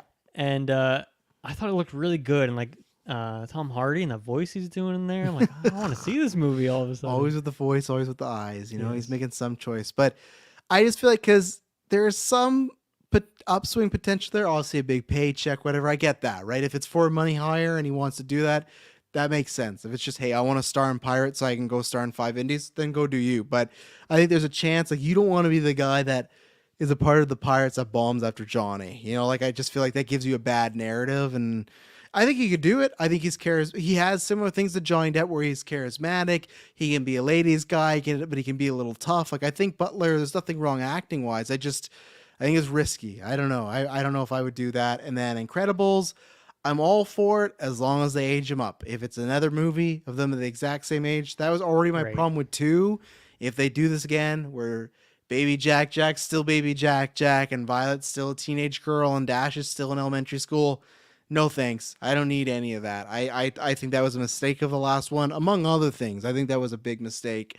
But I think that they would be smart enough this go around to age them up a little. You know, like that was one of the best things about the Toy Story franchise was Andy was getting older. And I know it was different because it was toys, but you saw some progression there, right? I'd like that with Incredibles to see, okay, let's see Mr. Incredible and Miss Elastic, like, or Elastigirl sit back, and now their kids have grown up and they're like this superhero. Especially with how long those took. Like Toy Story, that was like, there's not even that many years between those movies. Like half a decade or something. Incredibles, was a long time, so it made less sense than ever. Yeah, so that's where I am. And as far as, same thing, Maddie asked, what is the anticipation for these ones? I don't know what I'd put at first. I guess I'd put like, I'll put John Wick Caine, just hoping that Akira's in there at number 1. If she wasn't, it'd be like in the middling. So I would say John Wick. I'd somehow say Happy Gilmore. And then I'd say whatever the combination of Pirates is, Incredibles 3, and Finding Nemo. And again, if I knew that Incredibles was the kids aged up, that's probably 2 or 1 because I think there's some potential there. But yeah, I'll go Incredibles number 1, Pirates 2, John Wick 3, Gilmore 4, Nemo bottom of the list. Gilmore that low? Hey, I thought it'd be a bit higher for you. I mean, it's probably not going to be good. That's where I'm at with that. Like these other ones, Pirates has potential, Incredibles has potential, even if the last ones weren't great. John Wick, like, you know, if it's the same team, got good characters, it's probably going to be good. Nemo, who cares? And then Gilmore, like, that's not going to be. It's a simple golf. How can you screw up Happy Gilmore? You know, because so many of these Adam Sandler Netflix movies suck, Travis. They're not funny. They're so like out of time. They're just like, they just phone it in. So that, for those reasons, which I feel like are pretty valid reasons. Yeah, the Netflix thing is a problem. There's more chance that this movie's bad than it is good, right? I think so. Sandy Wexler was fine, and Hubie Halloween was all right, but maybe they got Safdie to come over. This is revisionist history. Those movies are worse than you're giving them. They're Okay, not fine. Okay. Sandy Wexler, I am giving a revisionist history. Hubie Halloween, I generally like, but maybe they get one of the Safdies to come over help them out. That would be great. I would love to see existential dread Gilmore after all these years. He's washed up. Yeah. His hockey stick is banned officially, so you can't use that anymore. So he has to use a lacrosse stick now or something. Or is that it? Is it this time he goes back to hockey? Is that the movie? Ooh. I don't know. Is that any better? No, it's not. Yeah, I don't know. That was my one pitch for Happy Gilmore, and that's all I got. But yeah, we'll see. I know if Taylor was here, Happy Gilmore would probably be like strong number one, because that man was watching at Target at any chance he got. Right. Remember, it was always playing in the room, and I feel like he was laughing all the time there. That was iconic. I feel like, I imagine that actor that plays the grandma, I don't know if she's around anymore. Chubbs dies in that movie. Spoiler for an old movie. Well, and Chubbs is dead in real life now. Remember, he passed away this year. I forgot about that too. Well, I'm not like the character died in movies, so I don't think that's one that they would bring a Force Ghost back for anyway. But he did. He looked when you looked up heaven, you saw him. And he was he totally did. Yeah, right. There's dream sequences of Chubbs. I don't know if they would have done that either way, but yeah, I guess they're gonna have to get a new crop of characters in there. I hope it's not just like Buscemi, Adam Sandler's Kevin random James. good friends, because I feel like that movie didn't actually have a lot of those people. It had a couple. No. Maybe I'm misremembering. I know I had the weird guy who's always like heckling him when he's about to shoot. That guy is like one of the Adam Sandler classic characters, right? But I feel like for the most part, it didn't have like all those regular people that you expect, you know? They had that one guy. Do you remember he's in the like I got stoned with grandma, or like getting high with grandma? Like Ben movie. Stiller's character too. Oh, I forgot about him in there too. Ben Stiller's in Happy Gilmore? Isn't he not with the remember the old folks home, and he's like the really abusive like yeah. Honestly, the more I think about it, the more I'm close with you on this. That's a good thing though, because that's me and Taylor's one favorite character that like go to sleep or I'll put you to sleep. Yeah. And he's like always me. But the thing is, I forgot because you never watched it. Want a warm glass of milk? I'm gonna warm glass. Shut the hell up. That I think we use that line a lot in the beginning of GeekVerse. So yeah. Oh, one warm glass of milk. Yeah, one warm glass of shut the hell up. Now that character, this is what you got me so excited. Hubie Halloween was on Netflix. They brought that character back in Hubie Halloween. I remember that now. Ben Stiller came back as that character, so I think we are going to get him in the old folks home and stuff. So that would be, I don't know who the old folk person is now, but. And then I was looking at like the love interest character. I was just seeing like what she's done. Modern she was in Family, Hubie Halloween too, apparently. Was she? Okay. She plays a character named Violet Valentine. So. Okay. And isn't she in Modern Family? She's a lady from Modern Family, or am I wrong? She is, yeah. Okay. And then the guy Grandma's Boy. That's the movie it is. He played as Caddy in the movie. That's another Adam Sandler guy. Oh, that guy's hilarious. He's like a Napoleon Dynamite type. But in Happy Gilmore, he had the long hair and a big beard, so he didn't look like the same. But right. Okay. I think I get the alligator back, even though I hear he charges a lot nowadays, the alligator. So yeah, it's harder these days for animal actors, right? Yeah. They just CGI them all these days. As long as they get shooter. And like, is that guy, he's a kid at the time. He had like the perm, but it was really bleach blonde. Oh, I thought that's who you were talking about earlier. As the caddy. No, not that guy. Oh, now I know who you're talking about. Yeah, okay. Yeah, that guy, he's an Adam Sandler. He's like the homeless guy, and then he hires him as... he was one of the only other Adam Sandler actors that was in that, but that was before he was even like bigger. But yeah, I don't even associate that guy as one of those...